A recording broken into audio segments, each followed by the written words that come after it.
Are we live yet? What's happening?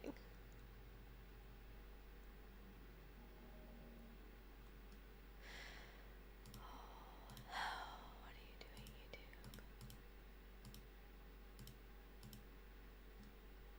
YouTube? Yes, there we go. Okay, I don't know what happened. It took like 2 minutes to connect. I don't even know what was going on there. But hi, everyone. Happy Friday. Hope you all are doing well. Thank you all so much to the early crew, everyone who's waiting to come in to the stream. And we're here. We're live. I think I wore the same shirt last Friday. I was about to go change, but I didn't have time. So I have committed the sin of being an outfit repeater. Whoops. My bad. But we're here. We're having a good time. Hey, everyone. So glad you could make it. How is everyone's Friday today? I feel like today, I live in the Pacific Northwest. I live in Oregon. I feel like today was like the first day of fall vibes. Like it wasn't fully fall yet, but it was like cloudy outside today, which hasn't happened in like 2.5 months, maybe even 3 months at this point.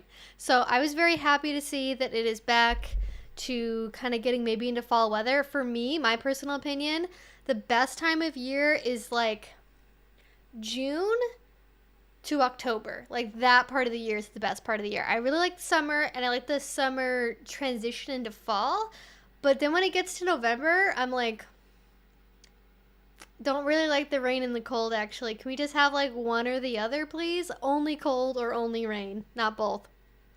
So let me know how the audio is. Everything looks good on the YouTube end, it looks like. Stream health looks good. Audio looks good. Well, I am glad that you all are here. And I am just going to go ahead and get into a little bit of a spiel, a little bit of a preview, a little bit of an explainer for the new people. I love all of the new people. And I hope that you all feel welcome here. We try really hard with all of our mods and everything to make sure this is like a warm, welcoming place for questions, even when my camera doesn't want to focus on my face. Camera? I did this to the microphone yesterday on my Patreon live stream. I had the microphone was like teasing and denying me, and I had to dom the microphone. So camera, don't make me dom you, camera. I will do it. But so spiel for today. Let's go ahead and get into just what this is all about for the new folks. So this is a BDSM Q&A per the title. We do also talk about asexuality, relationships, alternative communities, polyamory, kink, fetishes, like anything related to that. All is fair game. Even just like, I don't know, if you guys want to talk about my favorite color or the Olympics or whatever, kind of anything you guys want to talk about, it's fair game. However, I do not give medical advice. I do not recommend others in the chat give medical advice, and we do not get into politics, because if you want to talk about politics, there's approximately 10 million other streams happening simultaneously on the internet for that. You can go over there, chat politics to literally anyone else but me. So that is kind of what this is all about. I do have some ideas in the title of the stream. I kind of want to talk about the trad wife trend that's been happening, because I don't think I'm going to make a video about it. Basically, the reason why I wouldn't make a video about it is because I don't have a TikTok, and so I don't have a way to like record or get to a lot of the videos related to trad wife as a trend, and so I'm like, oh, I just talk about it on a stream. And then also, we haven't really had a stream focused on like DS relationships and dominance and submissives recently, so I thought we could maybe have some space to chat about that. But it's really whatever you guys want to talk about, anything related to that, anything not related to that.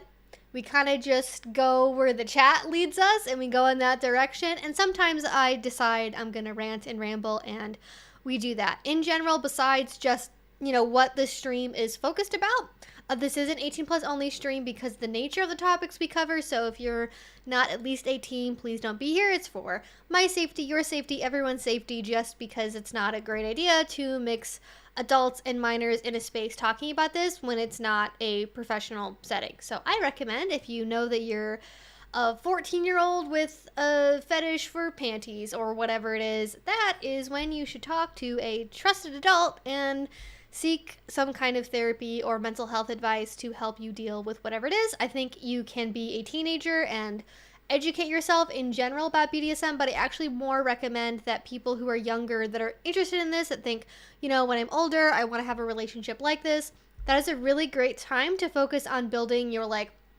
base skill level for any kind of relationship, including a kink relationship, right? So like knowing what it is that you want, how to say no, setting boundaries, all of those things can be really helpful for life and then also for being in BDSM. So build those kind of basic relationship skills first. Either kind of, you know, if you were in college, this would be like a 99 level class instead of a 100 level class, kind of the remedial stuff, but build that base first, and then you will be in a really good position when you are an adult to really start getting down into like the practical sort of parts of really doing BDSM. So that is my little, I'm going to say spiel again. I don't know why. My brain today is like spiel's the word of the day.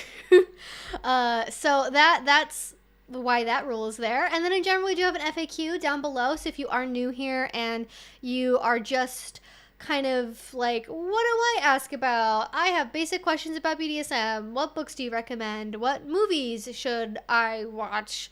Where can I buy a flogger? How do I tell my girlfriend I want her to be my dominant, my domina, my damiana, my whatever?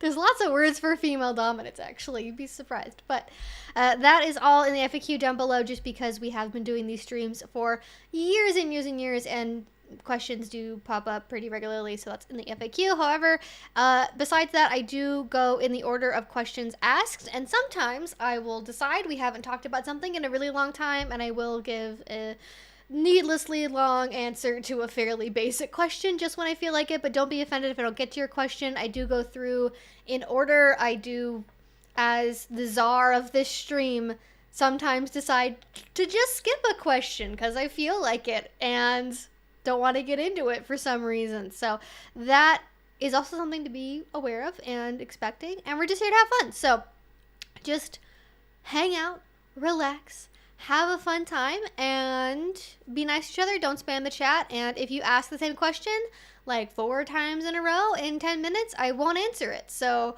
just be patient. I will give everyone a 15-minute warning before the end of the stream to make sure that we are not leaving any questions behind, but we do generally not get to everything.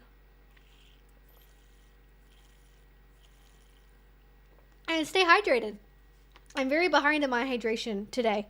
I have had trouble sleeping, so I'm getting my like actual like day started later. Like I'm awake, but I'm not really doing anything important, and that makes it really hard to stay on top of the water experience. But hydration, also a key part of doing BDSM, honestly. Like if you are not hydrated, very difficult to have successful BDSM experiences. So again, how is everyone doing? Love all the new people. Oh my gosh, we have ABDLs in the house. I meant to talk about ABDLs last time. Very exciting news. I have found someone to do an interview about adult baby diaper lovers on my channel. I have not fully communicated with them yet. I kind of just put out some feelers, and they seemed really positive about coming on the channel. So don't have a date or like a set time for anything as of yet about when that's exactly going to be happening. But ABDL interview, almost 100% likely to be coming. And in addition, it's somebody that does ABDL both as a caregiver and a little. So we're, I think, going to be in for a really fun conversation with that. And I am not into CGL relationships, ABDL, anything like that myself personally. I just does not mesh with what I want from my experience. I don't put it down. I don't think it's bad or evil or anything like that. But I do try to provide education, because I think on YouTube there are certain kinks that even within the kink community are very much maligned and misunderstood, and people are like scared of it. And actually it can help to hear about it from someone that's not in that lifestyle, that's still like a compassionate, understanding voice. And that's what I try to be. I don't always get it 100% perfect, obviously, because I don't have that lived experience, but I do try to help people where I can, basically, and offer my opinion as someone that has taken a lot of time to educate myself about it, but has not necessarily done it personally. So ABDL stuff. It is on the way soon, and I do have quite a lot of knowledge because basically whenever a class about ABDL stuff comes up where I live, I just take it. Like, I take it, I listen to it, and I always learn new stuff every time, and I love classes. I'm really just a nerd, honestly. The reason I have a YouTube channel is just because I am a nerd, and I like having a reason to talk and research about things that I personally find interesting and enjoyable. All right, I have a lot of stuff on my desk right now. We'll just organize that a little bit. Oh my god, my brain goes through words of the day too. Yesterday was suboptimal. That is, I don't use that word enough, honestly. I feel like I could definitely use that in like the context of like, you know when I talk about like best practices, like it's best practices and suboptimal practices. Like it's not that there's something that's better or worse to do, like, well, you know, and there always are things that's like, that's almost always a bad idea, but like you have free will and you can do it if you really feel like it. Like best practice is when you're flogging, you know, stay on the back and the butt and like the fleshy parts of the body. The suboptimal practice would be to flog someone on the kidneys or on the neck. Some people are gonna do it. They shouldn't. They're gonna do it, and it's suboptimal. I feel like that's a little bit less of a judgmental term. Oh my gosh, there's 100 people right now, over 100 people in the chat, so thank you all so much, you guys. We got to 200 people last time. It was super exciting. I do not by any means expect we'll get to that same number today, but I would love it if we did. So if you want to support the channel, really good thing to do is I love seeing your questions and comments. Go ahead and put that in the chat if you have anything you want to share. And then also if you want to go ahead and give the stream a little bit of a thumbs up. Just, you know, be like, hey, we're having a fun time. We're having a good time. We love to see it.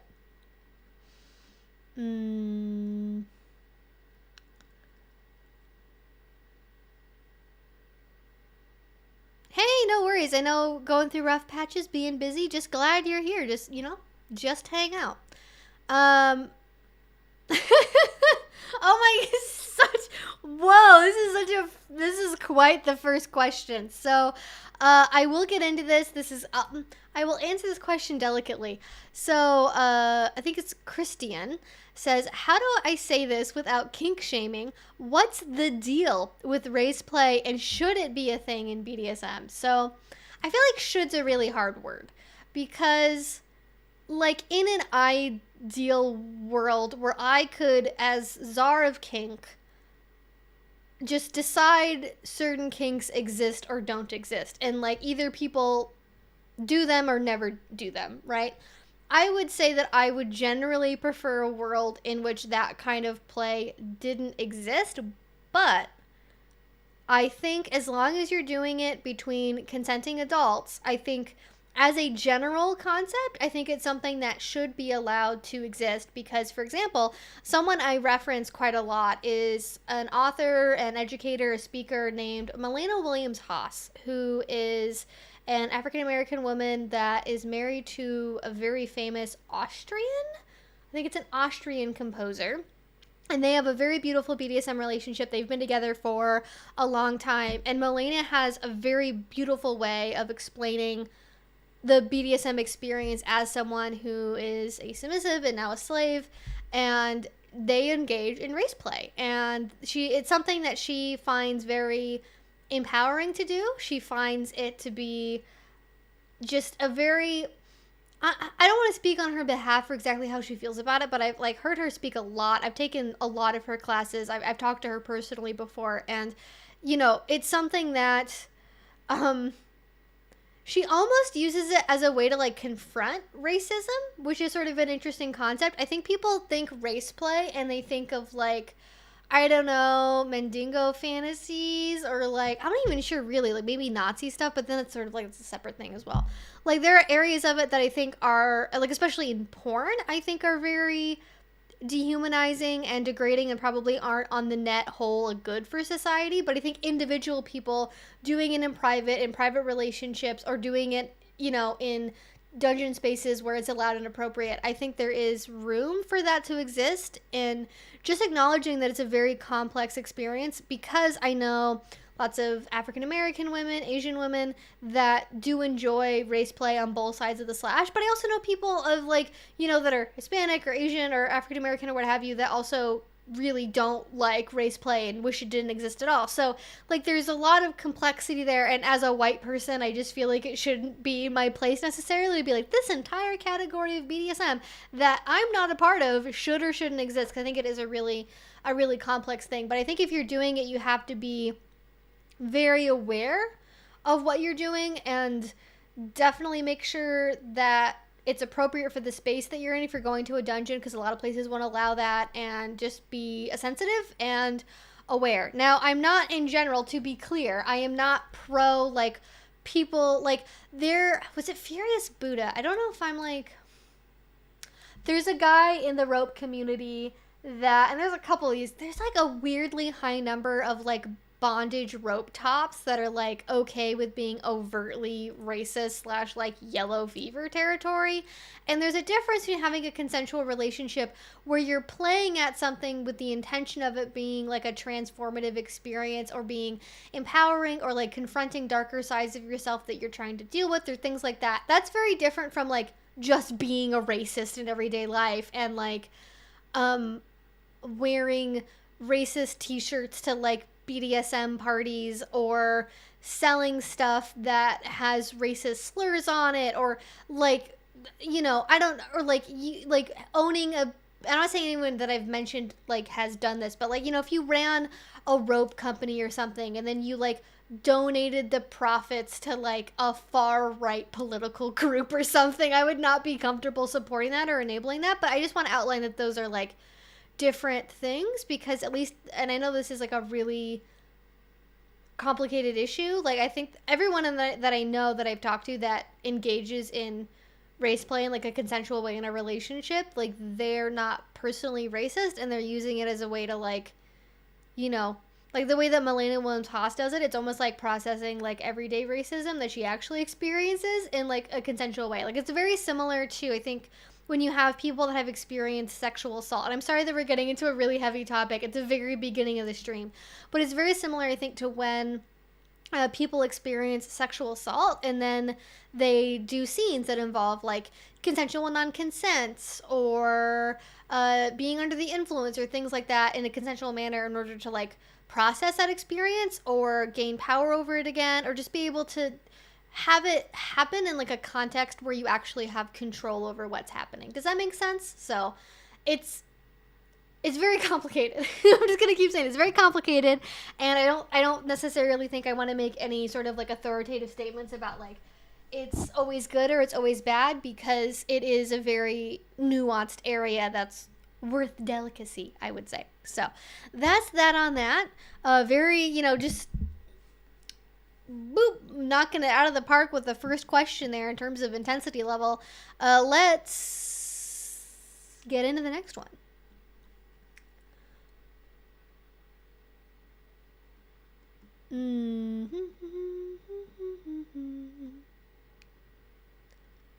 I think it's all a matter of context and consent. Like, for example, outside of a BDSM dynamic, if someone were to pull a flogger out and use it on you, it would be abuse. Yeah, exactly. Like, it's very, like, it's all contextual. Like, yeah, if you, like, walked up to somebody and shocked them with a violet wand, like, that would be assault. But if you're doing it in a play sense, it is consensual, like, it could be fun and enjoyable. So, yeah, context, shocker, matters. Who would have guessed?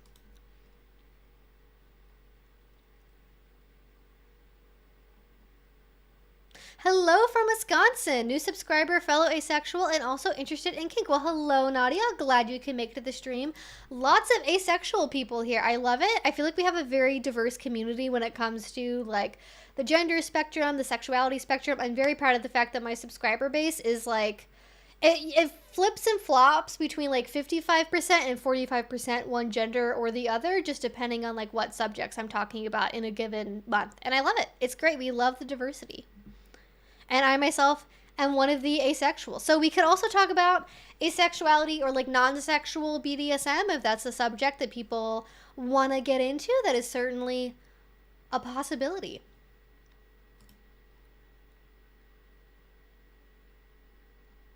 I have not done a pizza party a pizza party? Yeah, that's what it is. A pizza party Friday.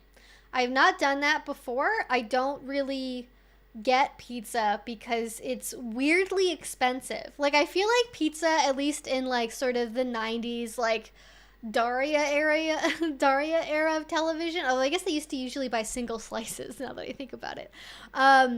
The sort of older 90s and like early aughts cartoons and shows, I feel like used to talk about pizza like it was a super cheap thing. But when I try to order pizza around here, like it's like $30 for a pizza. And even like a small one's like usually like 15 or 20 bucks. And I'm like, how about no? I don't really have pizza that much. I get burnt out on it really quickly. But I like the idea in general. Be very funny if for like 250k subscribers I do like a pizza party and ice cream social like it's a fucking middle school. That would be so funny. That would be, listen, what would be a better event for a little or a middle than a pizza party ice cream social? I'll wait. I feel like it's a pretty solid idea.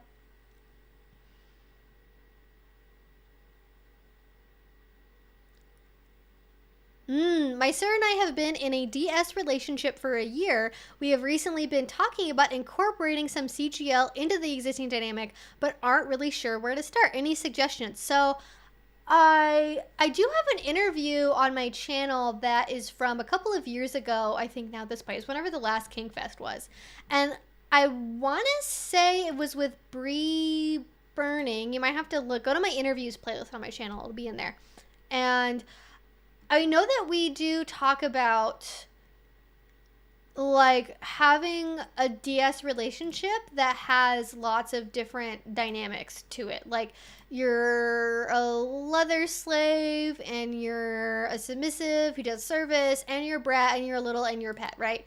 And all those things kind of have to like coexist. And some people kind of combine their headspaces all together into sort of like one amalgamation of like 10%, 20%, 30%, and they all just kind of, adds up to 100% of a person. And then other people at the same time, they'll have very distinct, like, I'm either 100% this, or this, but never all three simultaneously. And it's very interesting because both things are valid, but they're also very different approaches. So I guess what I'm trying to say is there's one approach where I think was more what you're talking about when you're adding in CGL to the dynamic and kind of like adding that into your existing mix of flavors, or you're adding in something totally separate that's like besides what you already do. And you might not necessarily know which way it's going to go before you really get into it. But let me just post a link to the stream on Twitter real quick, and then I'm kind of like thinking about exactly how I want to answer this. So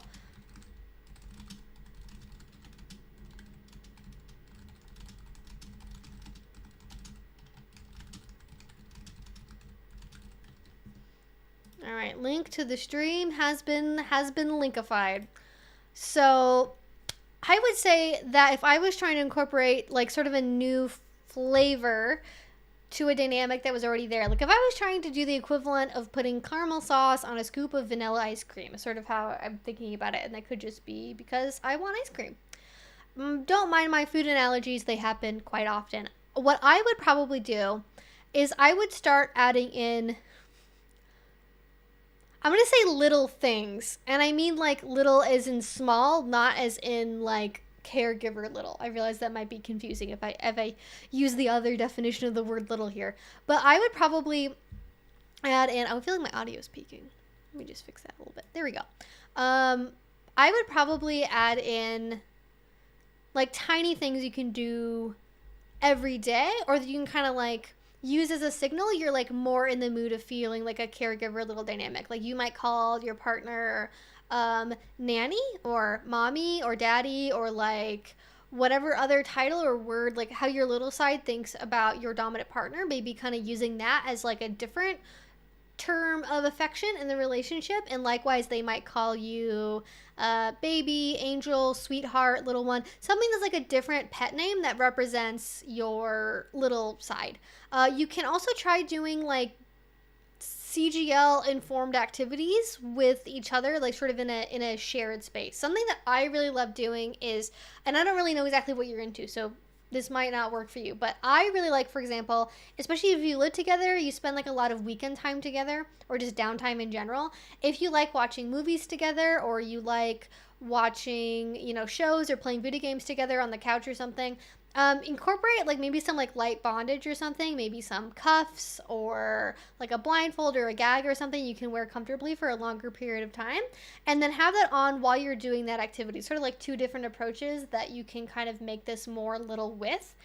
You can either, for example, maybe play like a Barbie horse game, or play some other kind of game that's maybe kind of more like speaks to more of your little side. That could be, you know, maybe like Splatoon or something, like something even that like older people play but maybe is for more like younger people. Or you could watch nature documentaries or like kids cartoons or kids movies on Netflix or something while you're doing something that's maybe kind of more conventionally BDSM at the same time, but still is kind of like sharing that headspace together. Because what I'm kind of suggesting is more or less like trying out being in a headspace with each other first. Not necessarily doing like whole scenes or doing anything really intense, but kind of just like testing the waters and seeing how being in the right setting brings out your little side a little bit more. And then as well, instead of just doing something like, you know, watching a show or doing something that's more little-ish, maybe it's not really the activity changes at all, but maybe you're doing it while you're wearing like a onesie or a tutu or a diaper, or you're wearing something in general that kind of brings out more of a little side, even just like particular colors maybe, or maybe you cover the couch in your favorite stuffed animals, or whatever it is that you really have access to. Now, if what you're asking, because there is also a possibility, right? I haven't looked at the chat to really see if this is 100% what it is, but it could also be that you're asking like, okay, how do I add in CGL into like a power exchange dynamic in like a rules way? And it's not just like, we know already, okay, we do scenes together, we, you know, kind of use labels or titles or whatever that are more little-ish at certain times. How do I make my structure reflect more of like a CGL flavor? And in that case, I think there are literally so many options. I don't even know where to start, because it also sort of depends on like your little age. If you're an age player, more of like your particular age, or it could also be like your age range-ish when you're a little, right? It could be like having rules about like doing household chores and like picking up your room, or brushing your teeth, or drinking enough water, or eating your vegetables before you're allowed to have dessert, or you have to ask permission before you drive anywhere, like you're like a teenager being like, Mom, can I take the car to go to the mall? Like that sort of energy, you know? So, and definitely lots of permission seeking, lots of like, especially self-care and cleaning stuff, I feel like, at least from my perspective, I think can really be an easy way of incorporating more of a flavor of like a caregiver parental role to the power dynamic. And it can be also something that even if you're not really in a little space, you can still hold on to doing on a regular basis, because it's not something that has to be in that headspace either. You know what I mean? Like, it's probably a good idea, even as an adult, to brush your teeth twice a day. Just maybe use an adult toothbrush with adult toothpaste instead of like the Colgate bubblegum flavored toothpaste or whatever it is. So there's lots of tiny ways you can really start to sort of explore that and see how it feels for you. I would also, I think talk to your partner about what it is that they would want to do as the caregiver, because there's so many different flavors of caregiving. You know, there's so many different things that a caregiver can provide in a relationship. And I've had videos I've done before, I've talked about like different ways to be a daddy, right? And they might be really kind of cold and stern and more kind of disciplinarian focused. They might be very kind of soft and caregiving, and they maybe want to like spoil you. They don't really want to have a lot of rules. And you have to also remember, their like daddy side or caregiver side could be very different than what they're like in the rest of their dynamic. And I find a lot of people, like, is sort of this, and it sounds strange, but there are people who combine having a caregiver dynamic with having a master-slave dynamic, and they like having the variety that offers, basically, like, where neither thing really ever gets stale, because on the one side you have this like high protocol master-slave relationship where it's very formal, there's lots of rules, lots of expectations, lots of training, and then you have more of this kind of naive, innocent, naturalistic, like caregiver little dynamic that is much more organic and less stressful to remember everything because it's much more go at the flow. So you can also have it be where you have two very separate ways of having your DS relationship that you kind of go between at various times. So that is a very big ramble of a question. Thank you so much for asking. It was a great question. And let me know if you have any follow-ups, any other things you want to add on or ask about. And I think I will wrap up the question answer there. I love talking about stuff like that. So good stuff, good stuff. All right, next question. Next question.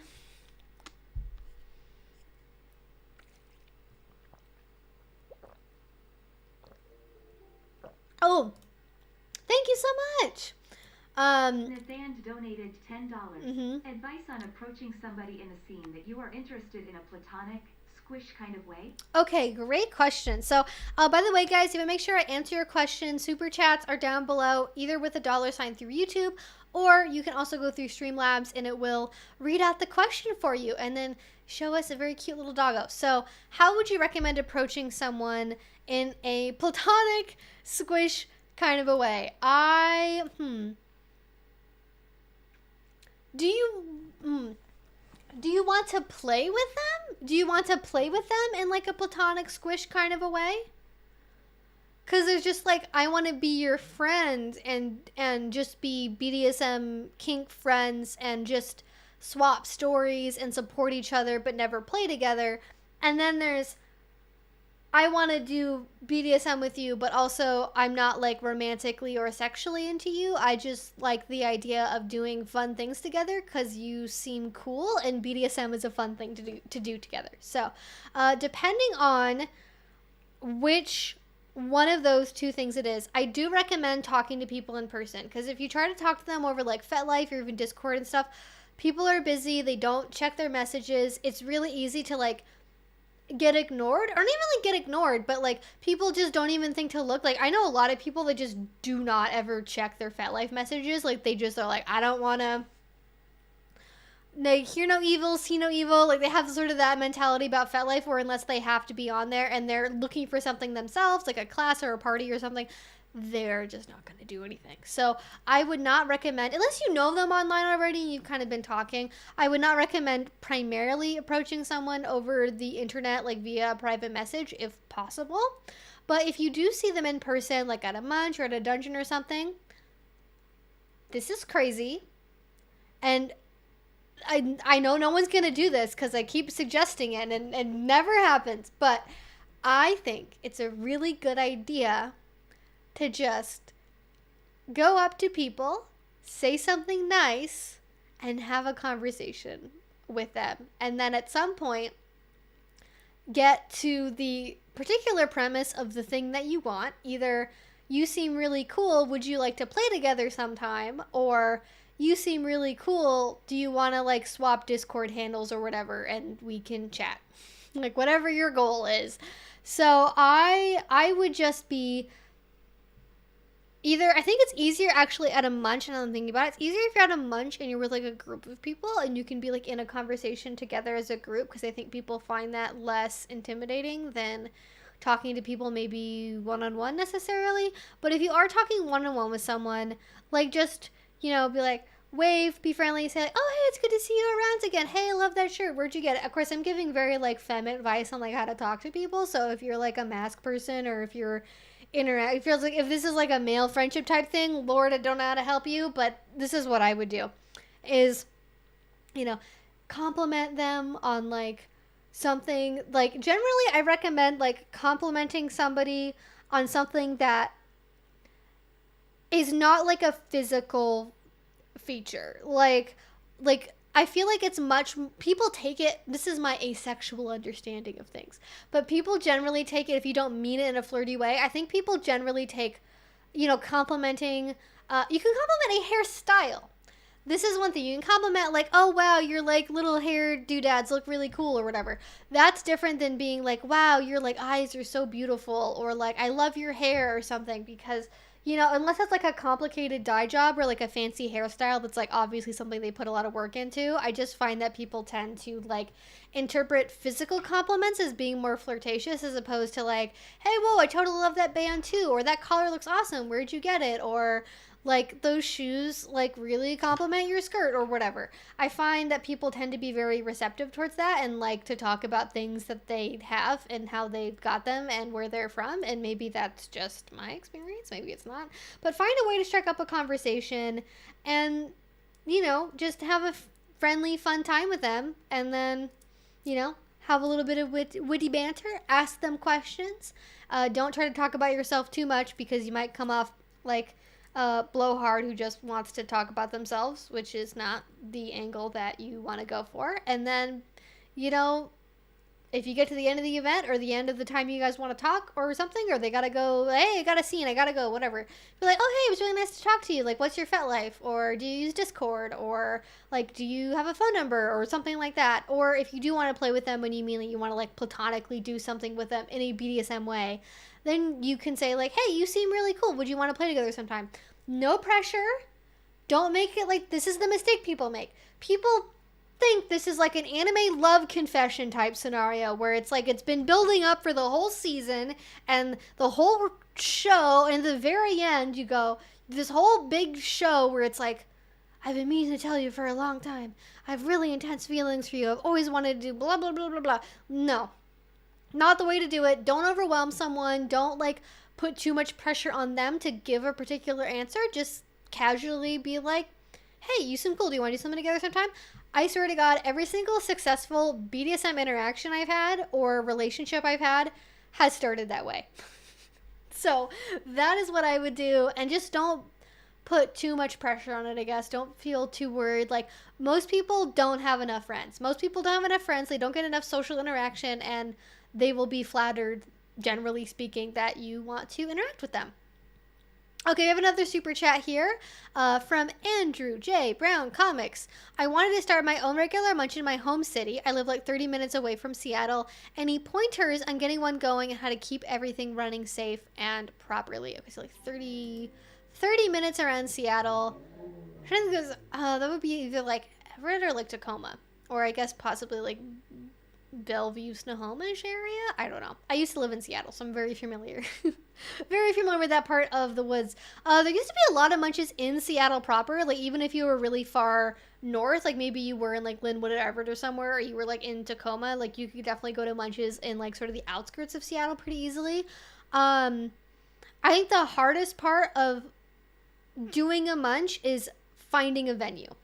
I don't recommend just like, unless you're going to have a really, really small munch and it's a very big venue, I don't recommend just like showing up at a place, unless it's like, if there's like a coffee shop or something like that, you might be able to do it. But if it's like a restaurant, especially, like you can't really just like have people coming in and out from a table without servers being like, what the fuck is going on? So I don't recommend just like showing up somewhere randomly unannounced. Like, you gotta find a venue first. And then I think the other step that's hardest behind that is you gotta like advertise, right? You gotta make sure people know the event is happening. And this is going to be kind of annoying, but this usually involves either like the it's the mall directory, which is like munches adult, what the fuck does it stand for actually? I was like, the munch plus adult local links directory. That's what that was a forced acronym if ever I've seen one. So I would definitely think about advertising a lot. That might mean like Facebook groups. If you have like a local Facebook group for like Seattle Kinksters. I'm not on Facebook. I don't know if these things exist. I'm just spitballing. You know, gotta post on local groups, have an event on FetLife. This is like the only reason why people use FetLife is for finding events. So I would strongly recommend that you have that and you post events or on there so that way people can find them. And then if there are munches around you, though it sounds like there's not, talk to other munches that are close by and just like take note of what day and time their munches are, so you're not like siphoning off your potential people that would go to a munch that you're hosting because they're already going to a different munch that's farther away. But I guarantee you, like, even if you live in kind of a smaller place, almost everyone is gonna have enough people to want to go to a munch. What was the other part of the question? Something about vetting, I think. Okay, let me double check what the rest of that question was, because it's a good one. Keep everything running safe and properly. I also, some people who run munches do this, and I haven't run a munch, so I'm very much like speaking from the perspective of somebody that has gone to munches but has not hosted one. So a lot of people that host munches, they will see everyone who is RSVP'd on FetLife, and they will send a private message to everyone who's RSVP'd being like, hey, thanks for your RSVP. Here's a reminder. I wouldn't put the exact location maybe necessarily in the munch event description itself. I would maybe put like, address given with RSVP, or put like the zip code, or maybe put like a general area marker like North Seattle or South Tacoma or whatever it is, and just generally let people know where it is, but don't put a particular address. But generally after people RSVP, they might get a message that says like, welcome, thank you for RSVPing to the munch. Just so you know, here's the location, here's the address. I'll be at the venue starting at whatever time. The actual munch starts at this time and it goes until this time. Here, if you've never been to a munch before, here are the ground rules, here's the dress code, This isn't a speed dating event. This isn't for cruising. Don't bring your BDSM gear. Dress casually, dress normally. You're free to come and go whenever you want. Like, whatever ground rules you want to have, just put that in the text of whatever message you're sending out, and then let people know if they have any questions so they can reach out to you. And depending on how many people RSVP, you may want to find some people that can help you run it, but that is probably not going to be necessary until it becomes obvious that it's necessary and you have some like regulars that you can depend on, just like finding mods for a live stream.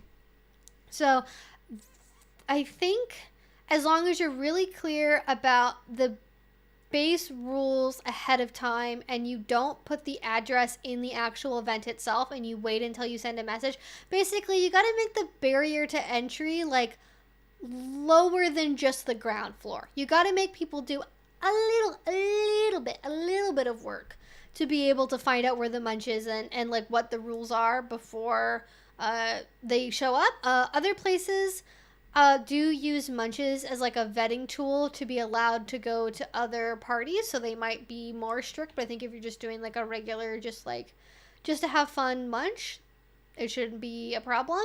And then just sort of think about, okay, what kind of munch do I want to have? Like, is it just for everyone? Is it for beginners? Is it for people 18 to 35? Is it for anyone that's 40 plus? Is it for people that are in MS relationships? Is it for people that have power exchange relationships? Is it for pets? Is it for littles? Like, think about what kind of munch you want to have as well. I think probably having a general munch, if you don't have any other munches in the area, is probably for the best.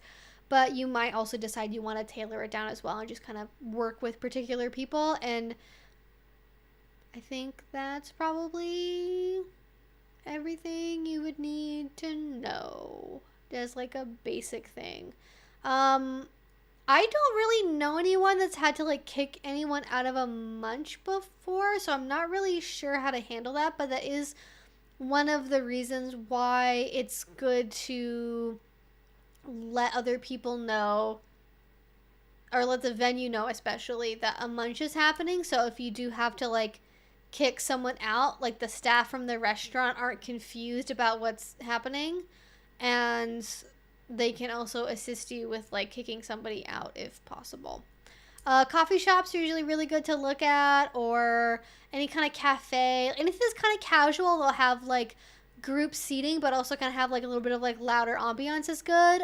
Pizza places, burger places are also popular because they do tend to have slower nights, especially during the week, like a Tuesday or a Wednesday, and they're usually happy to like have space reserved for that group because their business is otherwise pretty slow. But that'll depend on what's available to you in the area. So that is my question that I've answered. That was not my question. That was an answer I gave to a question that was asked to me. I know about how English works very well, actually. Thank you.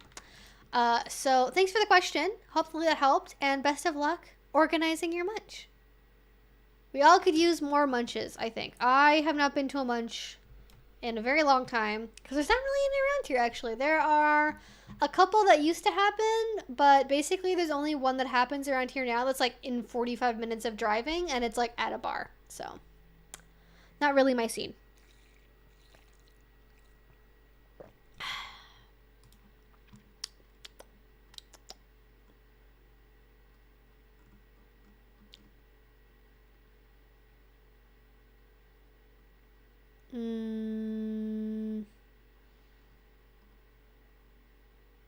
What would be the best advice about bondage for a dom and submissive? The best advice, not just the best, like the cream of the crop advice for bondage. What would be the cream of the crop advice for bondage? Because it depends. Are you talking about like bondage for sex, bondage for decoration, bondage for like practical heavy play, bondage with rope, bondage with cuffs, hog ties, classic Western bondage, shibari? Like, there's lots of bondage out there. I would say, is that bondage for dominance? So like for power exchange? I feel like that math lady meme right now. I'm like, too many possibilities. So, in general, I guess sort of my overall general advice for bondage is don't leave anyone alone. If you are really, really into, like, fetishistically into the idea of someone leaving you somewhere in bondage, and like, oh no, I'm locked up in this warehouse alone, and these bad kidnappers have me in this warehouse, and I'm stuck, and I'm not going to be able to get out. Like, if you're really into, like, that kind of thing, you can easily create the illusion of leaving the room with like a blindfold, a soundtrack, and then like walking to the opposite corner of the room and then just like sitting still and watching the person.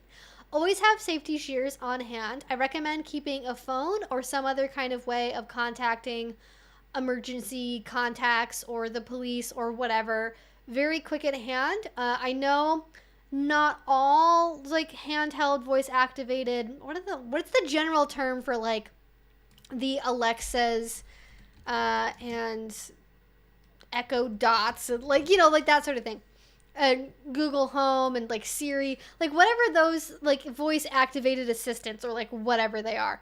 I guess they're omnidirectional microphones is what Google, smart speakers, sure, whatever those are.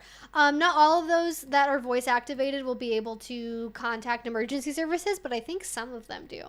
But basically have a good way to contact emergency services. Have something like safety shears or bolt cutters, depending on what kind of bondage you're doing, close at hand. Don't just be like, yeah, I got it, it's around here somewhere. Like, make eye contact confirmation with whatever it is you need to remove or unlock the device. Have multiple keys, have them out, have them accessible, and then just like communicate, you know? Have communication tools at your disposal, especially if you are combining like gags and bondage together, and communication and movement are both very limited. That is advanced. I don't recommend doing that right away. Build up to that, work on your communication before that. Have a safe word, have a safe signal, practice knowing how to use it. And then just don't be stupid. Don't do stuff like put rope around someone's neck while they're wearing a ball gag and full hog tie restraints, and then put them face down in a bed where they can't like move their neck or like roll over to their side. That's a really good way to get what is called positional or possibly mechanical asphyxia. So that's not great. Don't do that. Be very careful about what you're doing. Don't leave people alone. Leave the communication lines open, and then just start really small and work your way up, right? It's the same thing you would do with flogging or spanking or anything else. Start really small. Do like 2 5-minute long scenes or something. Really figure out how you feel, what your energy together is like, and then if you like it and you want to keep doing it, then you can keep doing it. And that's that. That's all you got to do. So that is my general bondage advice. Some people find that bondage is a very power exchange. I will say this because they said dom and submissive. Some people do find bondage to be a very inherently like power dynamic influenced activity where they do feel very dominant or very submissive depending on what role they're playing in the bondage. Other people just kind of process it like a pleasurable, fun thing to do, and they don't really think about it like in a controlling power way. So make sure you also talk to your partner about what it is that they want to get out of bondage and if they're processing it the same way that you are. So that's my advice. I would totally dress up like the 40s, 50s tradwife. I think that style just fits my body. And then Rom added, not feeling the tradwife trend as it's too close to quiverful for me, coming from the evangelical space. Not shaming it, but it's not my wheelhouse. Yes. So okay, let's take a break from questions for a hot second here, and I'll talk about the tradwife trend. So I think I first saw it on Twitter. So tradwife as a trend, although according to Wikipedia, because there is a whole ass Wikipedia article about this that has like a very old school 1940s advertisement as like the little image thing on Wikipedia. I'm not actually sure can I see when they made this? I'm not actually sure when this was made, but the funniest thing is that all the sources for tradwife, like the earliest one is from like 2018. And most of them are from 2020 and like 2021. And there's a couple even from 2022. So I'll just sort of, I can just read the Wikipedia article. It's not plagiarism. I'm not doing a paper. A tradwife denotes a woman who prefers to take a traditional or ultra traditional, I'm not just traditional. I'm not just regular. I'm like ultra traditional. Like, okay, what the fuck does that mean? You like, what does that even mean? Anyways, including the beliefs that a woman's place in the home is in the home and that wives should be under a husband's wing or protection. The term is a neologism, which is a relatively recent or isolated term, word, or phrase that may be in the process of entering common use, but has not been fully accepted into mainstream language. Some may have chosen to leave careers in business or in public life to focus instead on their families and raising children. Usage of the term spread in part through social media accounts on YouTube and Instagram, and TikTok, for sure TikTok, featuring women extolling the virtues of staying at home, fixing meals, having many children, raising them, submitting to a male leadership, and behaving like traditional wives. A report in America Magazine, a liberal Catholic publication, as someone who was raised Catholic, tell me more, suggested that some tradwife adherents had adopted the practice of wearing veils in church in order to appeal to men. There's also trad cath, which is specifically people who are traditional Catholics, which is like, only someone that wasn't raised Catholic would be like, I want to be a trad cath. Like, that's such a Protestant to Catholic type shit right there. That's, no one who was raised Catholic would be like, I want to revert to that. Anyways, maybe they would. I'm being a little bit hyperbolic at the minute. The concept is controversial, partly because of the associations in the United States and in Britain with the alt-right, white nationalism, and the Republican Party. It rejects many of the precepts of feminism and accepts the notion of the husband being the dominant figure in the home. The New York Times columnist Annie Kelly suggested that there were connections between the idea of trad wives and white supremacy, in that the movement urged more white women to have babies to offset a declining birth rate. This is a very Hebrew name. I don't know how to pronounce this. Hepzibah maybe? Hepzibah Anderson, writing in Prospect, described the tradwife movement as a fringe development. For some women who identify as tradwives, submitting to a husband means putting him in charge of all the family's finances, with the wife getting a spending allowance. Alina Petit. It's petite, but it's spelled with 4 T's. So, petite. Petite. Sorry, Elena. I don't know how to pronounce your name. Felt alienated growing up in the 1990s and didn't like the sentiment of let's fight the boys and go out and be independent and break glass ceilings. And instead, she related to TV shows of the 50s and 60s. There's an example of a high-profile woman abandoning her career to become a tradwife. Canadian Cynthia Lowen, a former Miss Canada, gave up her path of becoming a doctor to become a full-time housewife for her husband. She insists she is more happy as a result, with her husband as the breadwinner and with her being in charge of the home, and she says that she gets fulfillment from this arrangement. So many tradcasts are converts. Don't gotta tell me twice. Like, yeah, I love Catholic shit. I love Catholicism as an aesthetic. It is, put me in a old ass church that smells like frankincense and incense any day above one of those like new wave preacher like Protestant churches any day of the week. I'm all for that. So, tradwifery has recently, now I'm going off the script from Wikipedia, tradwifery has recently become very popular on social media, literally within the last, I would say 3 years, very much in that COVID time period. That could possibly be because people were forced to stay home, and so they suddenly got a taste of domesticity. I think that's how you pronounce it. Whatever word that is. And they were like, oh, I like this. Can I keep doing this? And then they just decided to keep doing it, I guess. So I'm not entirely sure if that's sort of any correlation with it, or if it's just sort of the general rebellion of the weird quasi-conservatism of TikTok and other social media apps as they currently are.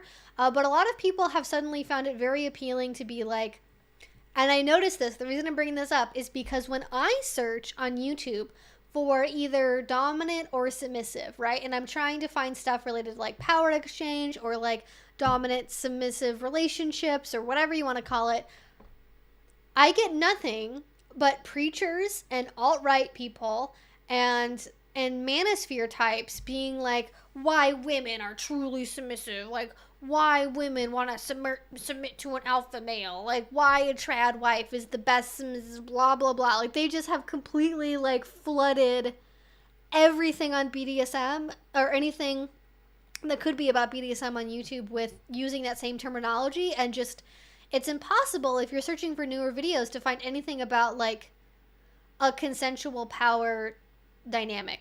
And I will sort of answer the question in the title of the live stream, which is, are trad wives just kinky? And I would say that there is always a non-zero amount, right? I think it's funny because there is already, I don't know if movement is the right word, but there is already a subsection of people that have like what are called like taken in hand relationships, or they have a head of household, or they have a relationship style where or Christian domestic discipline, right? That is the general term, I think, for all of that stuff. There are definitely people that already exist that already have the belief that like men are the head of the households, women are the helpmeet, they help out around the house, but they're not the breadwinners. They take care of the house, they take care of the babies, that's their job. So they already exist, and they very specifically have the belief that physical discipline on the part of the husband is necessary and required to keep the wife submissive and subservient, and if she breaks the rules, again, this is not like a consensual negotiated dynamic. This is based on the belief that like all men are to be heads of the household, all women are to be submissive under the control of their husbands, and what the husband says goes. This is not like an egalitarian negotiated thing that then becomes unequal. It is unequal because of the inherent beliefs that they have about gender roles. So there's not an opportunity for them to be like, well, actually, you telling me that I'm not allowed to be bigger than a size 4 is like a hard limit. There's not that opportunity. It's just like, well, in order to continue to be attractive to me as my permanent sex slave because we're married, you must weigh no more than 125 pounds. And if I weigh you in the morning and you're 126 pounds, I spank you. Like, as you can tell, there is absolutely every opportunity in the world for this to become a very abusive thing. However, though there are people who are very, use it in a very like religiously fundamental way where it becomes potentially, or sometimes just is, abusive and coercive and ends up being a tool for destroying another human being's will, essentially. There are also people that are just like 100% kinky and are like totally not okay with being into BDSM, and so they have this like taken in hand relationship where it's like, my husband is the head of the household, and I just, as his subservient wife as God intended, I do everything that he says for me to do, and I'm just sweet and polite, and I'm just so happy that I get the privilege to be able to stay at home and raise his beautiful children for him. It's such a beautiful life. We have so much fun together, and he spanks me sometimes, but I deserve it. Like, that's the energy where it's like, they are 100% freaky and kinky and into it, but because their maybe social values or their social group they're in or their religion or something doesn't like allow them to be in BDSM, they have found a way to like religiously justify their extremely kinky shit they're into, where they're like really into spanking, really into domestic discipline. They love calling their partner daddy, but it's like everyone on all sides is very into it, and if the person said no, it would stop, and like they have a little bit more of a robust way of thinking about consent and yada yada yada. So in the same way, I think it's interesting that Tradwifery has popped up because it's kind of like Christian domestic discipline sans the discipline. It's just Christian domesticity, where it's very interesting because it's like, it's not necessarily that like the wife steps out of line and she becomes punished and she gets spanked, because specifically Christian domestic discipline is very into like spanking and birch rods and things of that nature. Tradwifery is not really into that. It's more about like the woman's place is the home and homemaking and having children and making jam and ironing clothes and meal prepping and being organized and kind of glorifying. And it's funny because they look at the pastiche, as it says very clearly actually in the Wikipedia entry for this, not that Wikipedia is a source and it's perfect or whatever, but this is quoting from all of the sources in this Wikipedia article are ultimately just news articles, so it's secondary, but it's, you know, more robust than just some bullshit artist on Wikipedia.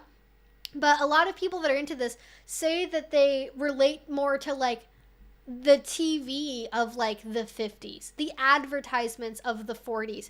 And I don't know how to tell you guys this, but advertisements are not real life. TV isn't real. I Love Lucy wasn't a documentary series. Leave It to Beaver was not a hidden camera experiment with a real family. It was made up. Because even in the 40s and 50s, they were selling an image of a particular family unit. They were selling it like in the 40s, 50s, 60s, a little less so in the 60s, I think. So I'm like, the 60s? Really interesting. But they were, advertisers, TV executives, were very, in a very purposeful way, selling a particular image of morality, of what a family unit should look like, how a household should act and function, and the role of the spouses, the role of the children, what everyone should do, how they should talk to each other. That was never real life. Yes, there were families like that. It was not reality for most people. It is simply a fond, fuzzy memory of a time when, if you want to be conspiratorial, they were using social programming to get people to conform and behave in an era where conformity and like conservative social values were publicly at their highest, right? And people were, you know, having tantrums about, you know, having black people in their neighborhoods and doing stuff like that. It was a very, very strange time for morals and ethics. It was a very confused era. But I think it's interesting that they sort of are relating to like this advertised version of a decade that's not actually reality, because, for example, I've talked about like 1950s households before, right? I've talked about like people that for a consensual BDSM relationship have a dynamic where they act out certain aspects of like a 50s household, right? It could be the dress, It could be the roles. It could be who's the breadwinner. It could be complete fantasy. It could be an everyday reality. People invert it and mess with it and flip gender roles around, and you can have like a male daddy head of household and like a submissive like a sissy whatever, right? Like you can really play around with those roles and mess with them in a BDSM context, because it is like purposely kind of trying to capture that like pastiche and that memory, because it's it's not real, because it's a fantasy, because that's what a lot of BDSM roleplay is based on, not reality, but on fantasy. Whereas Tradwifery is kind of selling itself on like a return to old-fashioned American values and returning back to like when this country was at its greatest. And it's like it's treating it as though that was a reality that we're going back to, instead of like just a fantasy to have fun with. And that's the part that's confusing to me. So I think there are some Tradwives that are into like 1950s household roleplay and like want the illusion of like, remember when you could afford to have a single income household? Remember when your husband who worked in the silver mine had a pension? Remember when unions were still a thing in this country? Remember when everyone had 2.5 kids because the only birth control available were diaphragms? Remember before abortion was illegal? Or remember before, well, actually, both before it was legal, because now it's Supreme Court shit, but also, like, before abortion was legal, was what I meant to say. But, you know, there's, like, a reality that never really existed there. So I think there are some people who are Tradwives that are really just, like, horny for role play, and they're not comfortable coming to terms with it yet. Like, they're kind of doing the song and dance of, like, I'm just looking for the right husband to sweep me away and let me be his adoring housewife that shines his shoes and does all his errands and makes sure the bed is made every day, and he'll never see me without makeup on, and I'll always have my hair done. And it's this very like role play fantasy type thing that's never ever going to actually be reality.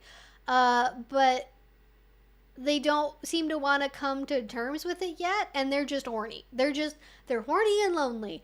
But then there are other people that do it in a very serious way, where it is like in alignment with certain political, social beliefs that are about like, no, women are inferior. Women are meant to be, and this is like complementarianism, as I think what it's called, right? Where it's like, you know, women are lesser than men. They are meant to be subservient.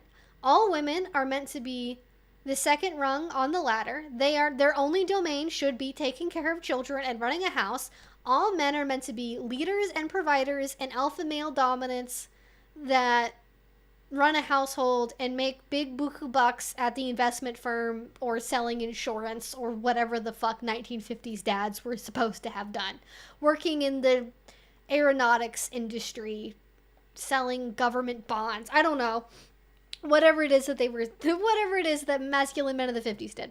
And they have very set beliefs about, like, this is what each gender is supposed to do. And I'm very opposed to that, because I think anyone, regardless of their gender, of their sex, of their whatever, should be able to do whatever the fuck they want in their relationships.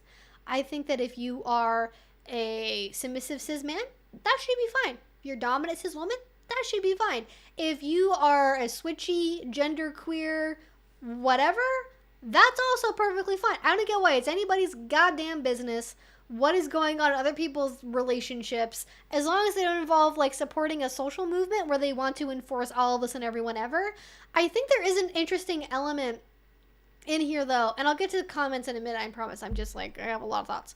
I think there is an interesting element in it though, and I know that I don't talk about politics on this, so I'm apologizing in advance that there will probably be some slight amount of politics about to happen. Shores donated $5. There was a documentary on millennials who were obsessed with Leave It to Beaver, and the funniest part was when the one actor they met had to tell them the show was in no way representative of real life.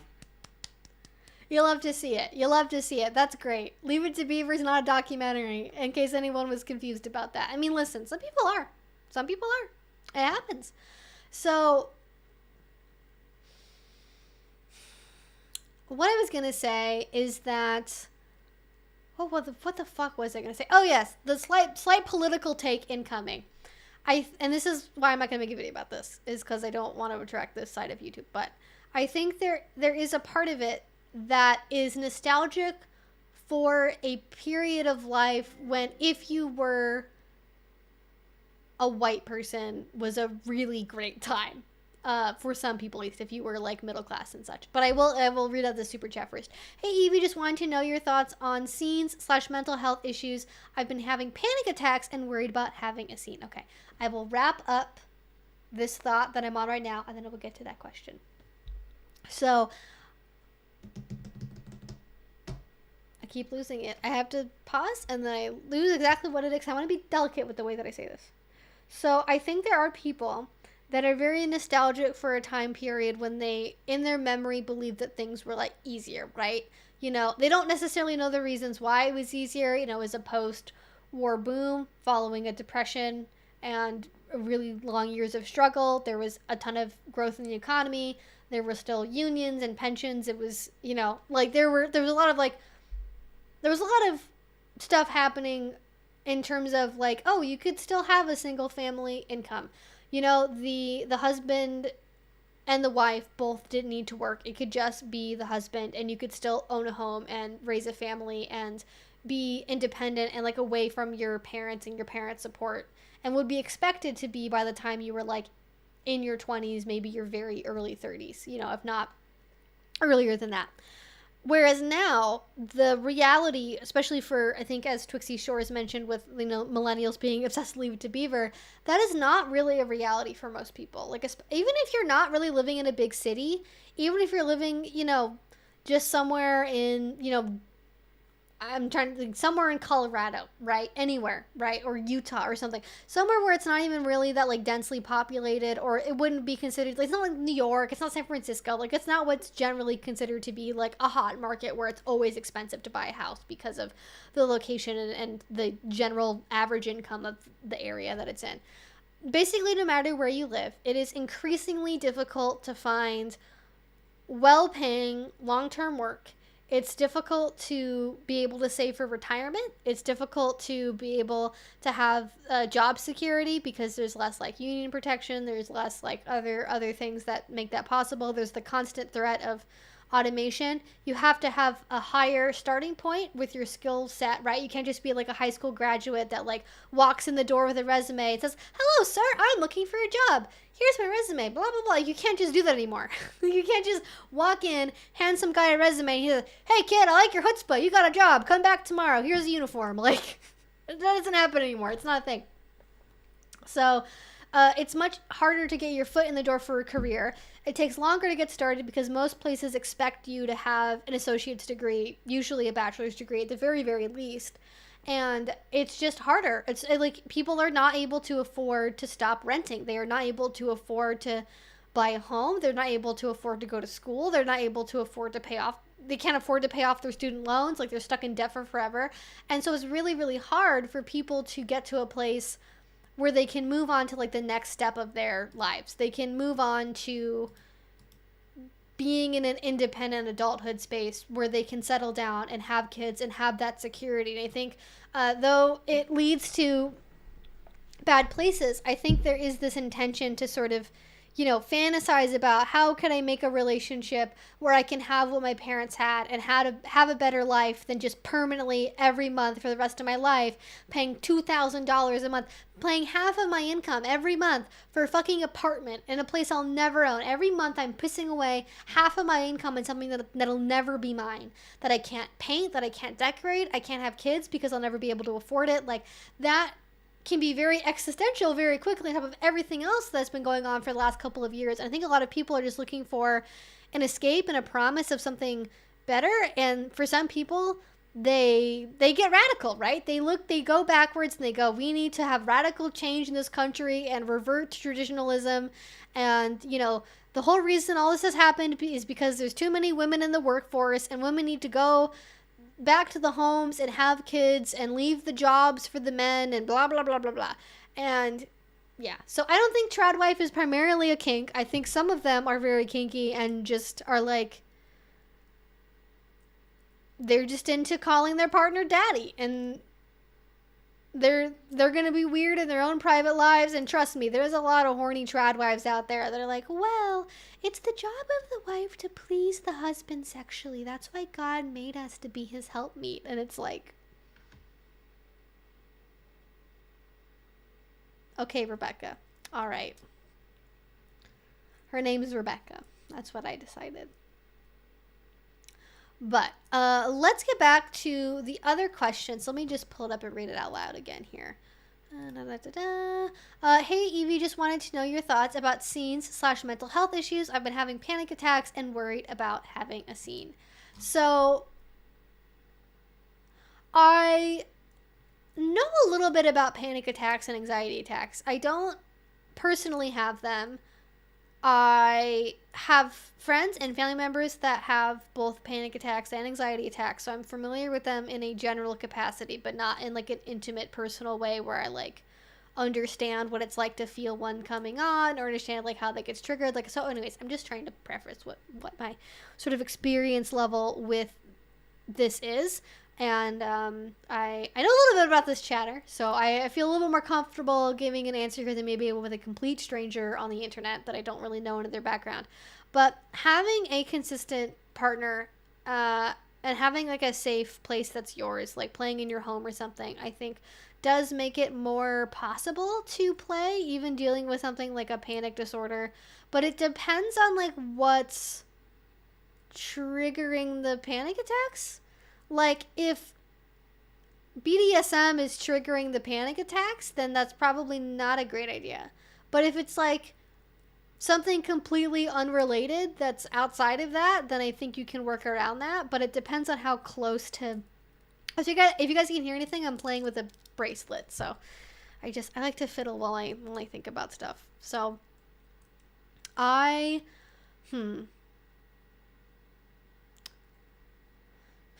how would I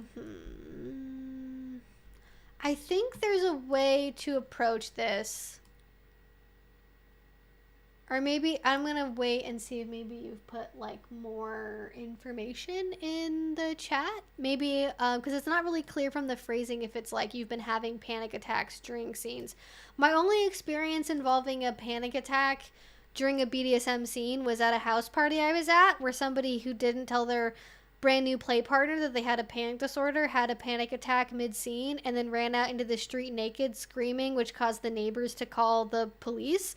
And it was a really sucky time. And then one of the people that was at the party got tackled to the ground by the police and pinned on the lawn because they just assumed this person did something bad and wrong. And it was very complicated and messy. So it becomes messy depending on what it is. So I think that it really depends on the support system, like network that you have, and then like the severity of what's going on, right? And this is what I talk about a lot when it comes to like mental health, because I think you can be all across the spectrum of like mental health stuff going on, right? Whether OCD, anxiety, depression, bipolar, whatever it is. I think all of that you can have that and still do BDSM. I think it becomes something that creates, I don't want to say a challenge, but it does mean you have to be more aware when you're negotiating for stuff, and you have to be able to communicate that to your partners to make sure they understand what's going on and can help you when you have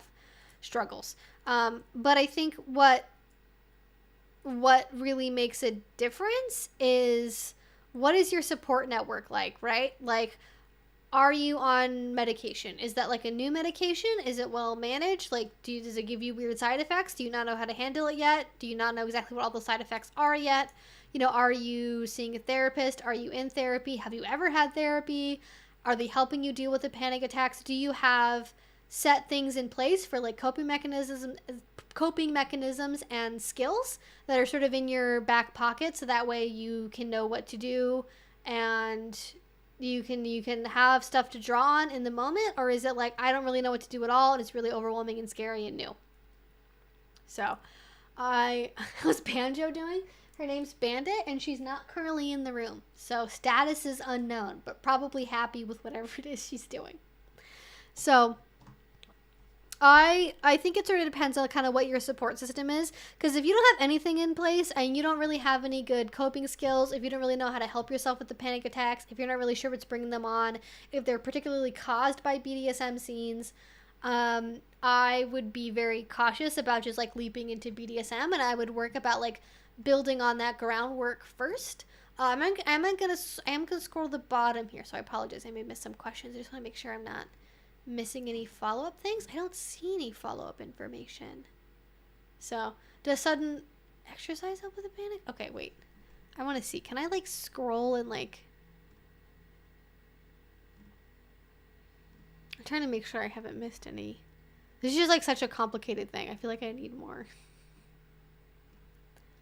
back and forth here. Okay, I don't see anything else. So, I can only really go off of the information that I currently have. So I would definitely, if you don't have those like coping skills yet, if you don't have a lot to help you with them, I would like, again, I would address that ground like work first and try to build up those skills, and maybe just take a step back from the BDSM, because you don't have to have scenes, right? Like, I think sometimes people... By the way, I don't think... Banjo is a very cute name for a dog. So no worries about calling Bandit Banjo. I just think that's funny because I could totally see how you would call it that. So, anyways, I keep getting distracted with like answering this question. I think it's because I'm tired and I am like, sleep sounds nice. So, yeah, panic attacks are really hard because that's like it's a very sudden thing that can be really dramatic and very difficult. Oh, yeah. Okay, no worries, yeah. I was way behind in the chat, so I couldn't see if you're going over my question. The anxiety is general, but it can be centered around BDSM when I think about it. But, okay, it sounds like there's a but, so I'm assuming that there's going to be a second part here in a minute. I'll wait for that. Wait for that to pop up. But... I love BDSM. I don't necessarily want to stop, but I don't want to harm me and my partner's relationship. Okay, I really appreciate the general information. I think that's good to know. So, I totally get loving BDSM. I think one of the things... Oh, okay. Sorry, I have to have my fiddle thing again. So, I think one of the key components of like having a mature relationship to BDSM is knowing when it's best to step away from it. That could be because you're having difficulty, like, knowing how deep to go with your scenes. That could be because you're playing really hard, really fast a lot to the point where you're risking, like, causing permanent injury. It could be because it's kind of overtaking the rest of your life and you're, like, neglecting other responsibilities in order to do BDSM. It could be because it's harming your mental health. And I know people that have decided to step away from BDSM, both in small and long-term ways, because of how it affected their everyday life or their mental health or their relationships. So I wouldn't think about it like, I think that's the wrong mentality. I don't want you to think about like, oh, I'm depriving myself of doing this thing that I love. I think it's taking a step back to assess how to do it in like a healthier way without potentially causing further harm. That is what I would think about doing. Is like, it's not that I'm giving up something that I love. It's taking it could be a week, it could be 2 weeks, it could be a month, it could, like, whatever you need, right? To just take a step back and be like, okay, let's figure out what's going on here mentally. Let's figure out what's causing these, like, new waves of panic attacks. Let's see if we can get the anxiety more under control, because one of the aspects about BDSM that's kind of a double-edged sword when it comes to mental health is scenes both feel very good and are very taxing on your brain. Like, and I don't mean that they're like, you know, mentally like necessarily hardening you in a way that you would consciously recognize, but in terms of like your neurotransmitters, right? Because there's all these things that get released when you're doing BDSM scenes in terms of like serotonin, dopamine, like all of that stuff plays a role in like a response to a physical BDSM scene. And if you're doing BDSM scenes a lot, like if you're doing every other day, every day, like, or even doing really intense scenes like fairly regularly, you know, lower scenes every day is maybe like, I would say like a lower level scene every day is equivalent to doing like one really big scene like 2 or 3 times a week. But if you're doing that a lot very consistently, your brain needs a break. Your brain is like, it's always on a lag, right? Like when you are dealing with the ups and downs of a scene and like the neurotransmitters and hormones and everything that go on when you're doing a scene, your brain takes time to send out the signal, and then it takes time for the signal to be received by the parts of your brain, the parts of your body that need the information to like stop producing certain neurotransmitters or start producing more of them again.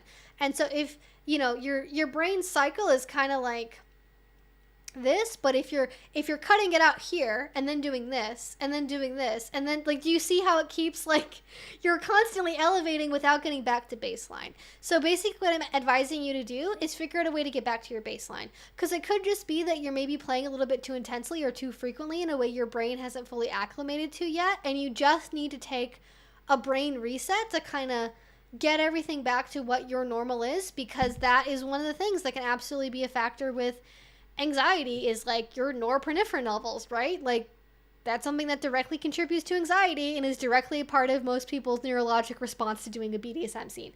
Not a psychologist, not a neurologist, not anything like that, but just going off of my personal experience and very like baseline knowledge of this kind of stuff. So it could just be that like you just need to have a little bit of a brain detox and just get back to that baseline, and you'll maybe find after 4 or 5 days. Now, there is an analogy I like to make to a show called Archer, where the titular character stays drunk all the time because, quote, the cumulative hangover if I stopped would kill me.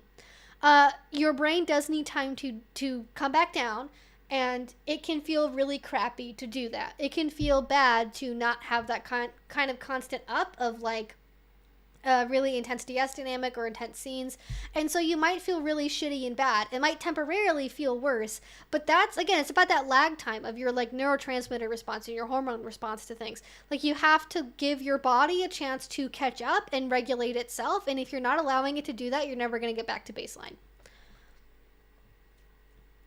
So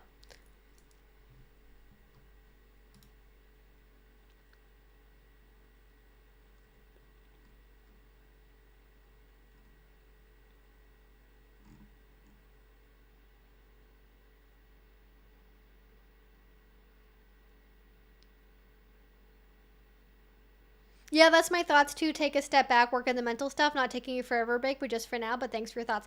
Yeah, for sure. And you don't have to take like, you don't have to be like no DS relationship, no BDSM scenes, no nothing. We're going to pretend to be vanilla for a month, and like that would be horrible. Like, I'm not necessarily advocating you get rid of everything, but kind of keep it on maintenance level. Keep it on like, we're just doing the minimum to stay connected and maybe stay in our DS roles, and like we're keeping the titles, and we're doing kind of certain rules that aren't very like emotionally or mentally taxing on either one of us. Just keep it very baseline, but stay connected, and find ways to reconnect with your partner that maybe don't relate to BDSM, right? Go on like vanilla date nights, watch a movie together, make a romantic dinner together, do stuff that is non-BDSM to connect and still have that like bonding experience in your relationships. You don't feel like you're like completely alienated from each other at the same time. But you don't have to take a long break. Just take a little bit of a step back, and then that will give you a chance, maybe you haven't really had one, to reflect on like what it is you want from a DS relationship, what it is that you want from the BDSM scenes that you've been doing, what it is you want to do more. And that's just part of the process, is figuring out, with your own unique brain, like how often can I play? How intensely can I play? Because unfortunately, our bodies are not always in sync with what we mentally want to be able to do. And if we don't listen to that, we're going to burn out, and we're going to end up having bad experiences at some point. So also, we only play like 2 to 3 times a month. I mean, it depends. Like, it sort of depends on like how intense it is. I would say it's like a very normal amount, especially for like kind of pre-planned, pre-negotiated scenes. Like 2 to 3 times a month is definitely very normal. But yeah, I think just like taking maybe like a couple, like maybe skip like the next like 2 or 3 scenes and just take some time to focus on like the mental health and like get those anxiety tools and get kind of that under control. And when I say under control, I don't mean like stop having anxiety, to be clear. I mean like, what can you do to relieve kind of like the worst symptoms. Like what can you do? That might be meditation. That could be really, really helpful. I know not a lot of people like meditation. There's lots of ways to do it that I think are more engaging. Like if you're one of those people that doesn't really like sitting still and being super quiet, and you find that like very distressing in your body, and you find that to be activating, maybe you have like, I don't know if you have like CPTSD or PTSD or anything like that, but some people who have those kind of comorbid disorders find like silent, very still meditation to be difficult, especially with like eyes closed. Find a type of meditation that resonates with your body that you can do on like a somewhat regular basis, maybe for like 5 minutes a day, 10 minutes every other day. Find stuff to kind of help your body regulate a little bit more and get back to that baseline.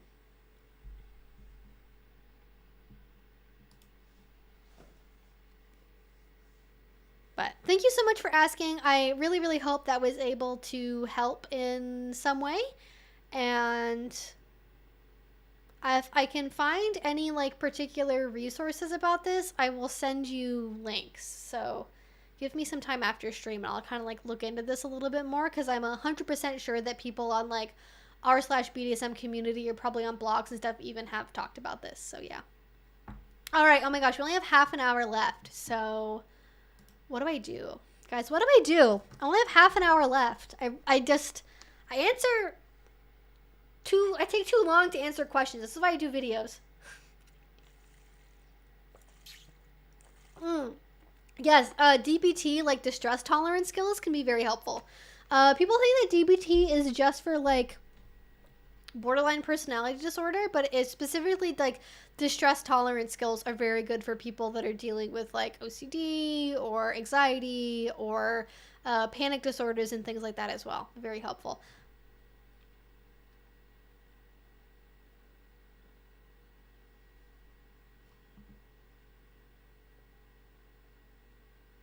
It can also give you time to figure out their particular aspects of scenes that are worsening your anxiety. Yeah, and like Evie was saying, just work on the overall.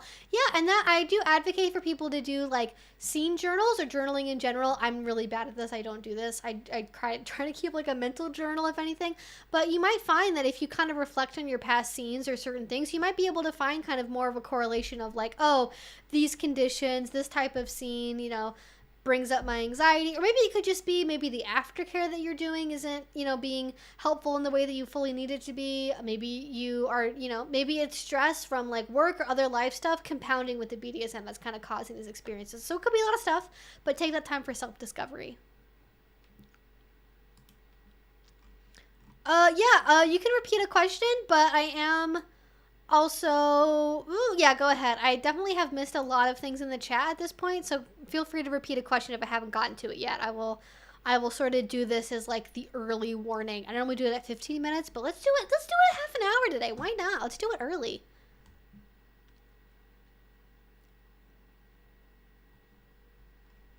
Oh, I didn't know that firefighters are specifically trained in DBT because it's generally helpful for trauma. I didn't know that, but I love it. All right. This is a great question. I love this. Addison asked, any ideas on lazy forms of play? Me and my partner work very physically demanding jobs, but we still want to play. Every scene idea we have sounds exhausting, no questions. So I gave this example earlier, but I'll start here because I do think it is kind of like a lazy scene idea. If you like bondage, I'll try to give one for like every category of like potential thing. So if you're really into bondage, it could be, if you want to be lazy, I wouldn't do rope, but like handcuffs, leather cuffs, blindfolds, gags, whatever.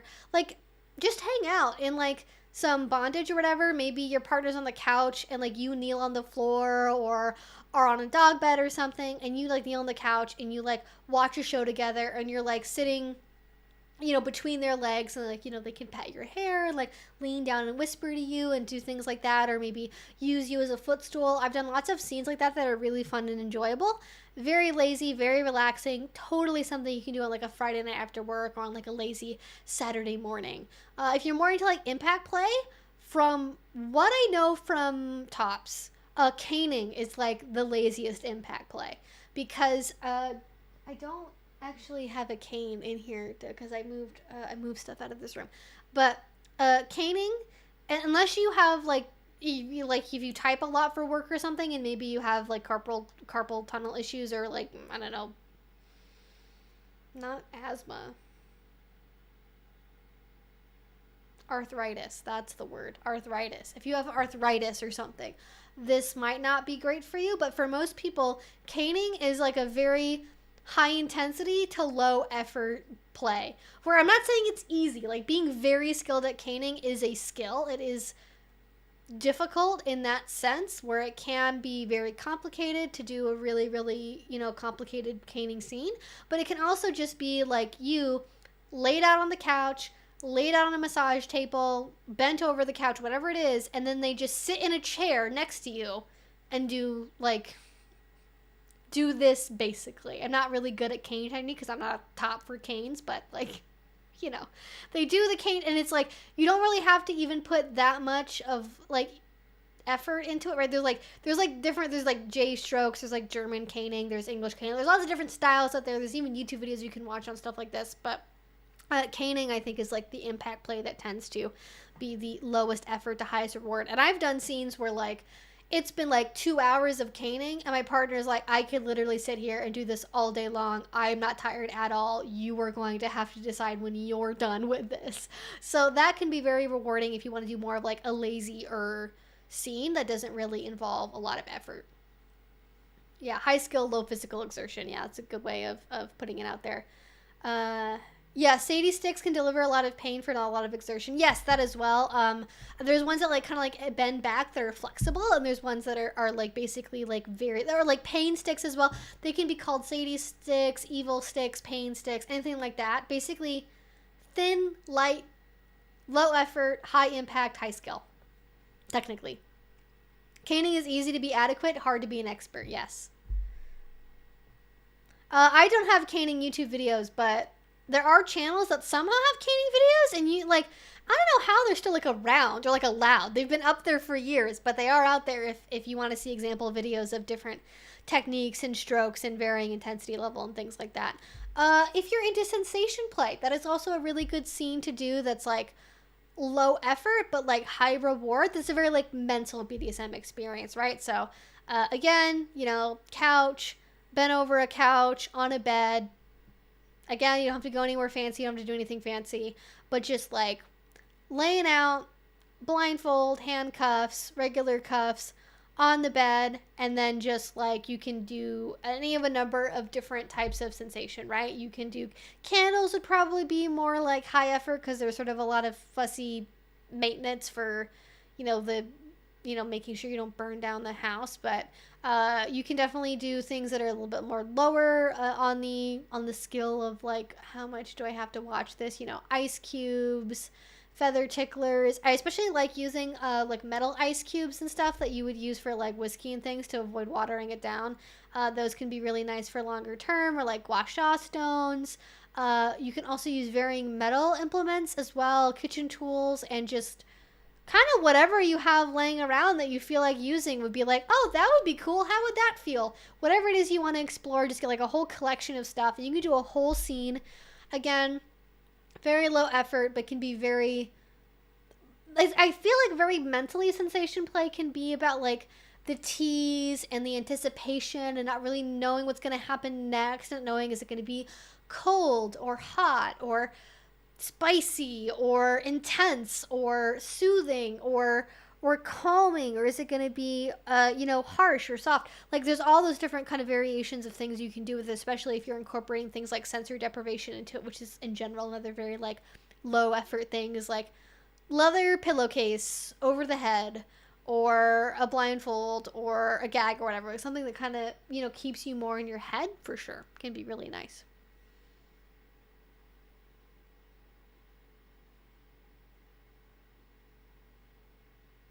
Yeah, thanks for hanging out with us. I'll see you around next time. All right, so let me see. There's anything else that would be like very low effort to do that would still be like an adequate BDSM scene? Because I'm thinking both like physically, like it can't be like pet play or something, because that can be very like physically intense.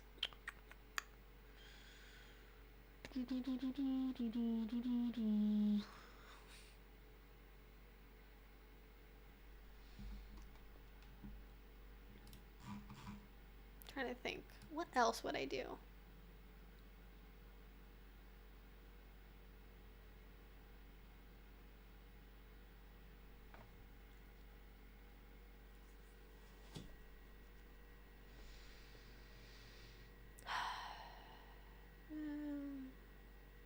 getting like really dark and stormy outside my house.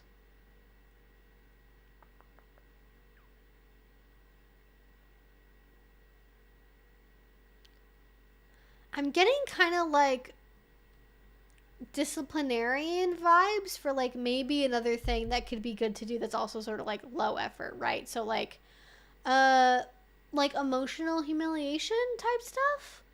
You know, like having to wear embarrassing clothes and like verbal degradation and like, you know, you were bad and here, yeah, now you have to write 50 lines. This is more like, it's not a lot of work to plan it, so it's like low effort from that perspective because it's like, oh, you have to write lines, but then you as the submissive or the bottom partner have to write lines, which is like higher effort. Does that make sense? But yeah, I generally think if you're looking for like lower intensity, like lower effort scenes, bondage, sensation play, sensory deprivation, you know, verbal humiliation, things of that nature are probably generally going to be in your wheelhouse. And I guess in general, just like don't overcomplicate it, right? Like don't try to do 20 different things. Like just do a flogging, just do a caning, just do a spanking. The spanking is it. We're not doing anything fancy, no fancy role play, no costuming, no all this, that, and the other. Like just the spanking, that's that. Keep it really, really simple.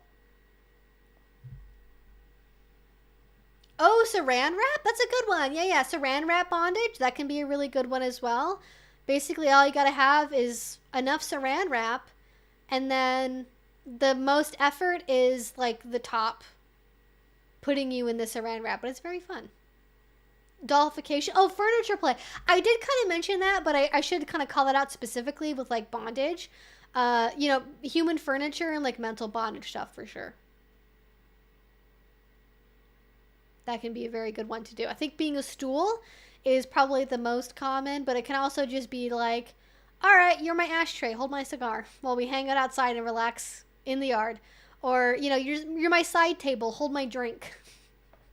I will not speak to you. I will simply luxuriate in the afternoon September sun while you hold my drink, and that's it. I'm not going to talk to you. I'm not going to do anything. Or be a lamp or whatever.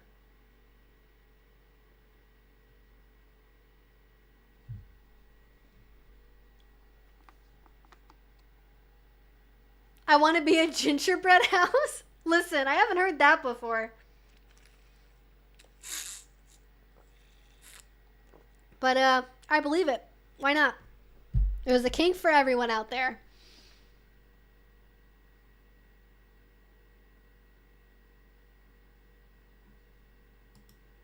Ooh, good weekend from Hamburg, Germany? Well, welcome, Germany. Glad you could be here. We love it. We love our international viewers. All right. Okay, I know there's a question from Nadia. Okay. I know that Nadia re-asked their question, so give me a second. Like I said, I'll give everyone an opportunity to repeat their questions, but don't do it too much, or I will get annoyed and I won't answer your question. I'm dealing with fear and rejection and or isolation because I'm a sex repulsed asexual who has a tickle kink. Any tips on how I may be able to go through with that? Or is it go through with it or get through that? Okay, not go through. Okay. From what I've actually seen, there are a lot of studies to suggest, or not a lot, but there are studies to suggest that there are many reasons for why people are asexual, and there are a fair number of people who identify as asexual who have fetishes, especially if you are a person with a penis that is asexual as well. That's fairly common. So I get that, like, having a kink for... It's funny, did you find my channel from my tickling video? That would be very funny. Oh, no. But something's wrong. Okay. Please use a keyframe frequency of 4 seconds or less. Currently, keyframes are not being sent often enough. Oh. Why is that happening now? Alright. What the fuck are you doing here, YouTube? Alright. Stream. Okay, my keyframe interval is literally as often as it could be. Alright. I'll just change it and see if that does anything.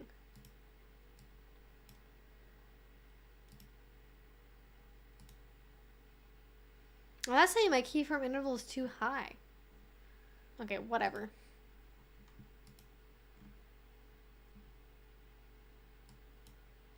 I'll just like keep an eye on it. Not sure what's going on there, why that started happening randomly 2 hours in, but that's what it is. Yeah, if you can keep the chat to English, that would also be good, because I can't really, I can read Spanish, but that's pretty much it. So anything else is going to be off the table.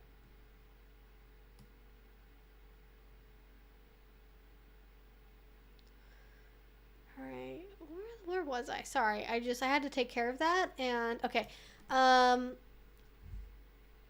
Dealing with rejection or isolation because I'm asexual, post-asexual is a typical kink. I feel like, based on my experience in the kink community, unless you're trying to find like a sexual BDSM relationship, like you want to date someone and have a DS relationship and do all that stuff, for the most part, people don't care if you're asexual or not. Like, it really doesn't come up. So if what you want to do is find a relationship or find people that you can do tickling scenes with, there are 100% people that are, I don't know if you want to, I'm assuming you want to be the one who's tickled, but maybe not. So in any case, you can find dominants and submissives, or tops or bottoms, or switches even, that would love to do tickling play, that love to do tickling play as well, that do not care if you're asexual or not. Because probably for them, for most people that do BDSM, especially in like dungeons and at parties, they don't do the kink that they do because they're trying to get off or to like have sex. Now, if you are asexual or post-asexual and you don't want to be around nude people or other people having sex or sex noises or anything even remotely related to sex at all whatsoever, you might have more difficulty from that front, but not because of your kink or your preferences, but because you are going to have to be around other people that are making sex noises and doing sexy things. So that will probably be more of a barrier. I would say kink, like tickling, is not super common in that you won't see it every time you go to a party, but at conventions, at play parties, I've seen tickling in the past. It is a thing that is definitely done. As far as dealing with the fear of isolation and rejection, well, you're only ever going to be isolated if you don't go out and try to find people who are in the same stuff as you do. So the way to solve the fear of isolation is to get out there and try to meet people. And as far as the fear of rejection goes, like, that's a very common experience that pretty much everyone goes through, regardless of their orientation, of their gender. Like, everyone experiences rejection. I'm not going to tell you that it's not going to be hard to experience, or not going to be easy. It is going to be difficult to at least some degree. But it's not impossible to get over either. I think the way to deal with that, in particularly a BDSM sense, is to not go into interactions betting on a particular outcome.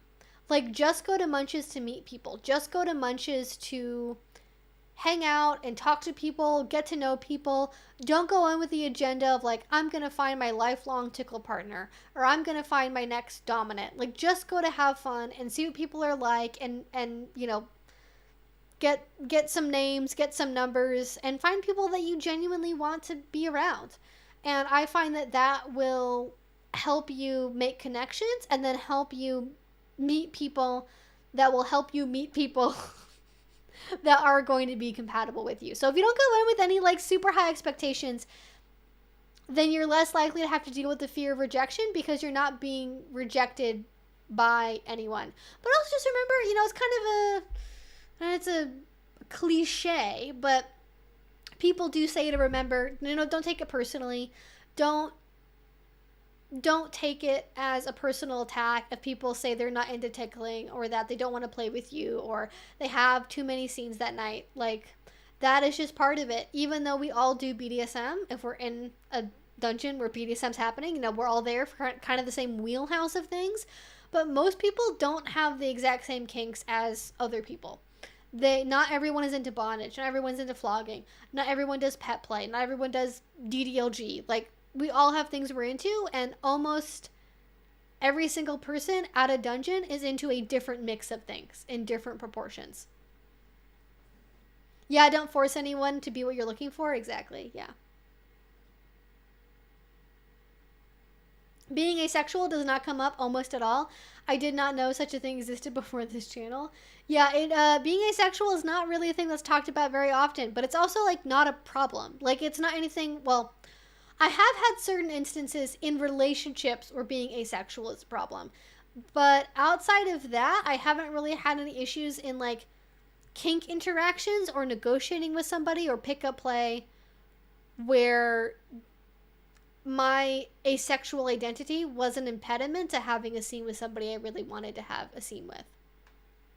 Yeah, that all makes sense. Thank you. Yeah, for sure. So yeah, like I just to kind of summarize what I said and like, make sure I hit on a couple of bullet points. Like tickling is definitely a thing you will see. You can definitely meet people that are into tickling. Tickling is not common enough where I would expect to see special interest groups like locally for it per se, but I am sure that if you bring it up and want to try it, there will be people who are into it because most people know what tickling is like and know how to do it. So you have all the possibilities in the world of getting to meet people to do it with. And I wish you luck in your journey and in your experience. And I think really all of us that are getting into BDSM for the first time, be it if we're ace or not, or we have a fetish or not, or whatever it is, we all have to take that first step and be brave. And all of us remember what it's like to be like, oh my gosh, it's the first time. I gotta find a munch. I gotta go to a dungeon. What if people don't like me? What if this, that, and the other? You know, it's very common to be nervous and not know what to expect, not know if people are gonna like you. And that fear of like the worst thing happening is almost always a million times worse than what it actually ends up being. Most people are friendly and welcoming and want new people to be around and have a fun time and come back and go back to their parties, you know? So I think as long as you do your work for vetting a venue and talking to people and making sure it's the right space for you and it's not like, you know, some seedy, weird back alley thing. I don't even know what it could be by mistake, but as long as you're doing kind of the legwork to make sure that it's an appropriate venue, you're going to have a positive experience, or at least a neutral one, right? Like, not every group's going to be for you. Not every munch is going to have the right people at you. And it might take you a couple tries to find the right group, to find the right space. I've had that experience. Most people have that experience when they're trying out various locations, is to find the people that you really, like, click with and find the people that are going to be compatible with you and like what you want out of BDSM and they get you and understand you. So you might have to try a couple times, but it is possible and you just got to be brave and go out there and try it once, and I promise it'll be way easier than probably what you're expecting it to be. And if you get overwhelmed, you can always leave. So yeah.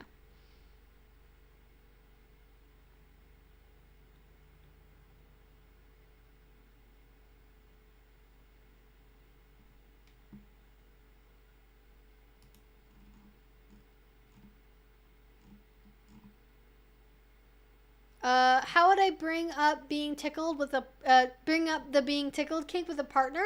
The person I'm talking to now said she has an open mind and doesn't care if their significant other has a kink and she doesn't. Now I didn't tell her my kink. Okay, I don't know. I'm gonna wait a second and see if this looks like there might be a second part.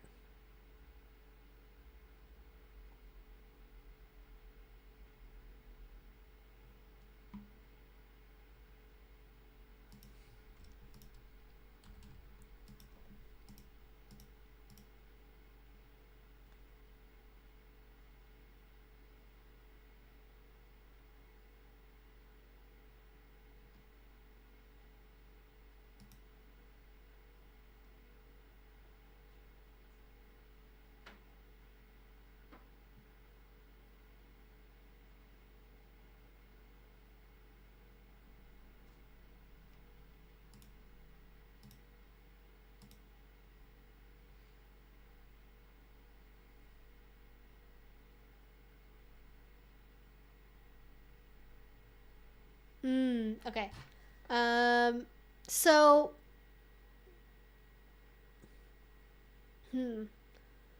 yeah, how would I bring up being, oh yeah, there's no second part, sorry, but yeah, okay, I thought you might have done ... because I think there were 2 periods, so I just wanted to make sure I didn't give an answer if there was going to be, like, more context first. But yeah, I didn't tell her what my kink is because I'm still shy about it. Are there any, like, I usually recommend if people are, like, nervous to talk about their particular kink, like, if there's, like, a video clip or a movie or something that features, like, whatever your, like, kink or, like, fetish is, and if you wanted to bring it up with a partner and be like, what do you think about this? Have you seen something like this before? Do you know anything about this? Like, that can be a good way to kind of comfortably introduce a kink subject without it being like, this is my dark hidden fantasy that I've never shared with you before and never talked to about anyone. It kind of relieves some of that pressure on it. But I think from my experience, like, talking to partners about particular kinks that I have, it's like, there's only ever been one time where it really didn't work out. There was, like, one partner I was with that, like, rejected me for, like, kind of a dumb reason after I told them something, like, very intimate and private, but they ended up, like, not being worth it anyway, so it was like, okay, whatever. But I think, you know, if they've already said that they're open about it, wait, let me reread your first thing here. Is it has a kink? Like, first of all, I don't think it's the kind of kink that would really freak most people out. I think it's worth it, to be fair to her and to trust her, to just be open about, like, you know, introduce the conversation in, like, a non, like, emergency type of way, but then just, you know, kind of come out with it and be like, I would, you know, don't make it sound like, you know, I've had this lifelong fetish. I've never told anyone about it before, and it's super important to me. And if I can't have this, I can't have a relationship. Like, don't catastrophize it. But if you just are honest and you say, I'm really into the idea of being tickled. It's something I would really love to explore with you. It's something I haven't really gotten to do a lot myself before, but I definitely know for sure that I'm into it. How does that sound to you? Like, just super easy peasy. Allows them to ask questions, allows them to, you know, not be overwhelmed with a bunch of information all at the same time, and leaves them the space they need to, like, say no or say yes, or be like, yeah, that's not really my thing, I'm not into that, I don't really want to explore that. But it sounds like, based on what you've already talked about, that they would at least be open to that idea. And I imagine their response would be like, you know, thank you for trusting me with that. I'm not really sure how to do something involving tickling. Like, can you tell me more about that? Or what exactly does that mean? Or, like, why are you into that, you know? So that is what, yeah, I get, I would just say that the best thing to do is to be just a little bit brave. Just be a little bit brave, that's it. I know that sounds like a weird, novel idea, is to just be open and honest and just very, like, again, in a non-pressuring way. Don't overwhelm them. Don't send them 20 paragraphs about why your fetish is the most important thing ever. Oh yeah, I do have a video about tickling as well. So if you want to show her the video I made about tickling, I do have a tickling 101 video that she can watch if she ends up being open to the idea and she, like, wants to know more about what it's like. But that is a very, like, BDSM way of talking about tickling, and it doesn't have to be that intense either, so that could also be a little bit overwhelming as well. So, you know, kind of do your own best judgment with that one. But I think you can also just introduce it on your own and be like, I am really into the idea of being tickled, and that would be super fun to explore. How do you feel about that?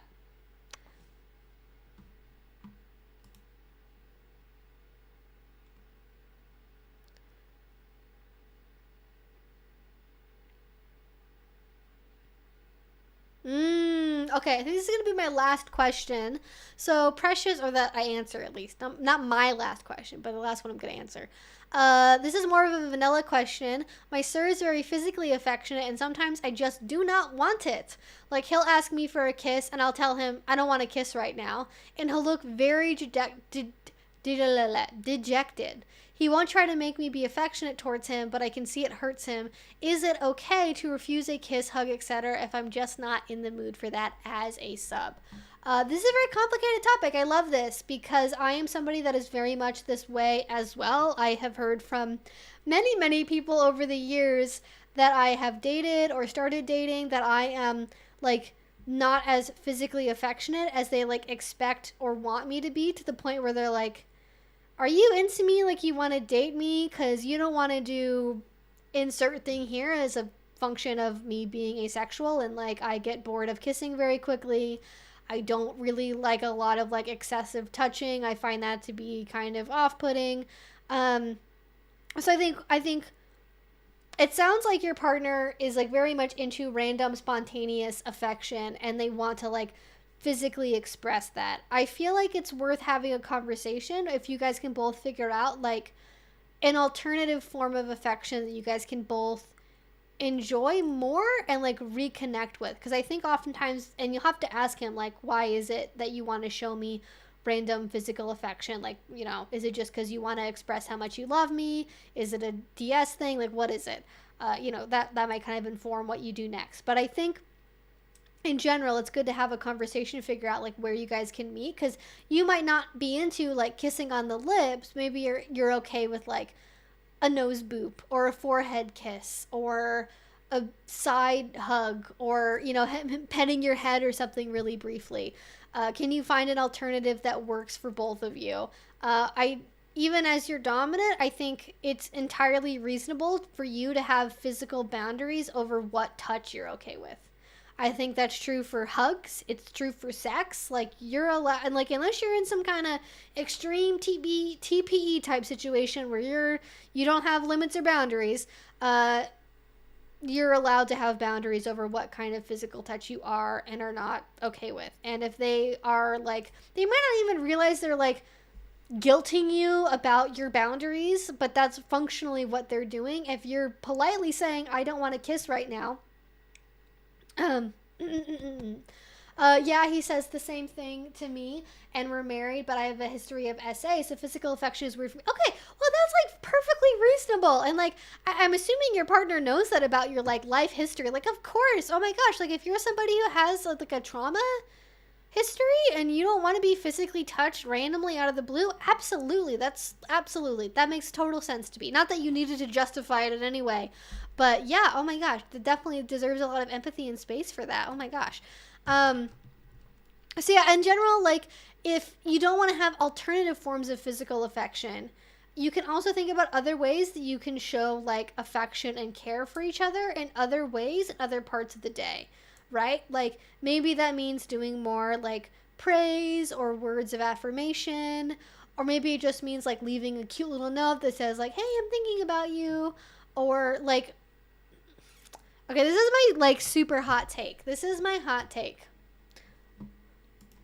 A lot of men have a lot of problems, not necessarily faults of their own that have caused this, but because of the way that they were socialized and how men are taught to deal with feelings, are really bad at self-soothing for confidence in a relationship. Like, they just are not taught that skill. They don't realize that's what it is necessarily yet. They're just like, yeah, I just want to touch my girlfriend because she's hot, or touch my wife because she's hot, or whatever.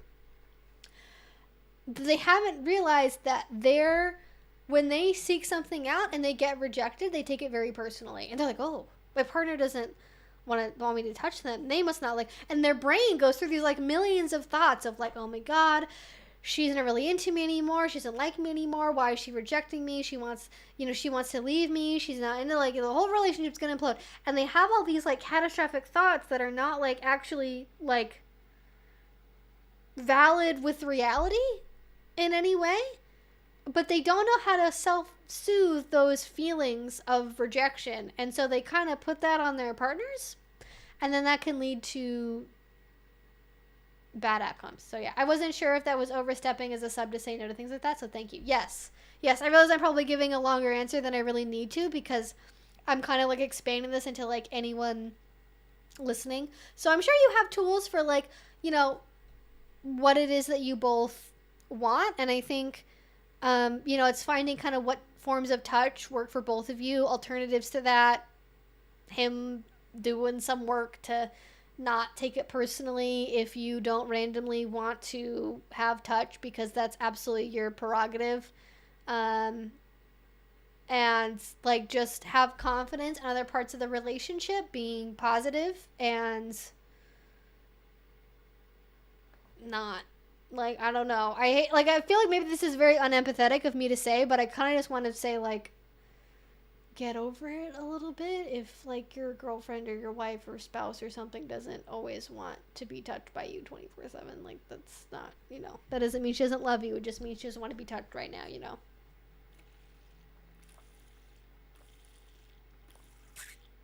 The only thing I would maybe say to add is like, if you are saying like, no, I don't want to be touched right now, like, you know, if you're not using, you know, a title or something, maybe it'll be more positive if you say, no, thank you, sir, I don't want to be touched right now.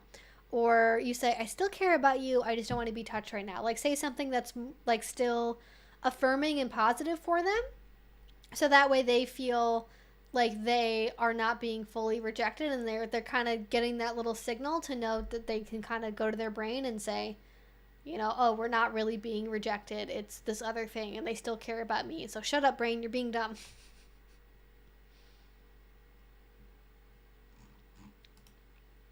I was just gonna suggest self-soothing. My take, physical affection is a sensory experience, like touching a pet, so tying, showing love, and feeling love through sensory / touch. Yeah, for sure. So I think a lot of people do that, where they kind of like conflate physical touch and love and affection all together. And so because of that, it's especially difficult if like physical advances get rejected. So that could mean they seek out a different sensory experience. That could mean that like it could just be as simple as like a squeeze on the arm or like a different kind of touch. Like, recognize your need to touch to show love could also be a personal need for sensory activity, then choose a different sensory activity. Yeah, that's a really good one. I think a lot of people think of that, but especially if you're somebody that's like, you know, your partner's maybe somewhere on like the autism spectrum, or they have ADHD or something, or they're just natural like sensory seekers. Lots of people very much are like, part of seeking physical touch is a way of like being grounded and also like seeking out a sensation.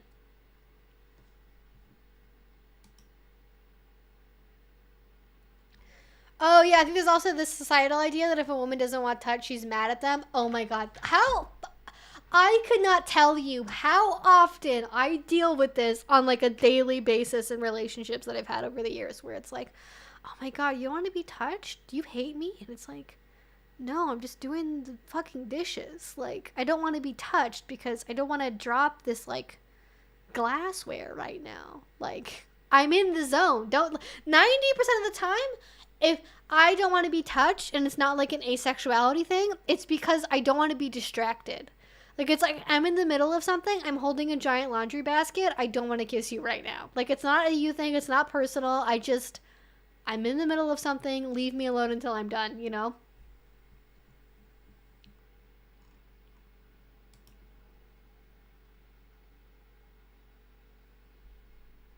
All right, so that all being said, I think that's going to be it for tonight, guys. I will actually say, I'll add that Deanston said journaling has been great for self-soothing. Yeah, for sure. For sure, yeah. So self-soothing, journaling, finding other sensory experiences to do instead, or even just like reserving time maybe off and on for physical touch that you find is positive. Like for me, something I found in my other relationships that is like a positive touch thing that my partners have enjoyed, but is something that I don't get like repulsed by in like an asexual way, is like hair brushing or like hair touching and stuff like that. So, and that can be something you can do while watching the TV or something. I have a tug toy as a pet player that I ask my partner to hold on to when I need a sensory / physical sensation / attention. Then he can passively hold on to the toy and I can focus on the other end. LOL. That is such a great solution. I love that. That's so cute. Yes. Thank you for creating a space tonight where we can all get together and have a good night and rest. Yes. Thank you. Yes, thank you everyone for the info and advice. You're so welcome. I love helping people. I love getting to do these streams. It was so wonderful to have all of you be here with me for this stream. If you did like it, go ahead and give it a thumbs up because it helps other people find the live streams and find my channel. If you want to share it around, I guess do that too if you feel like it. And if you want to make sure not to miss out on these other streams that I have happening, I do them every Friday at 6 p.m. Pacific time, which is 9 o'clock on the East Coast, and like in the AMs in Europe, and like the next day in Australia. So it's all over the place. It's all over the map. And I do these every Friday. Hope to see you there. And subscribe if you want to. If you want to make sure not to miss out on those live streams. Stay safe, y'all. And I will talk to you again very soon.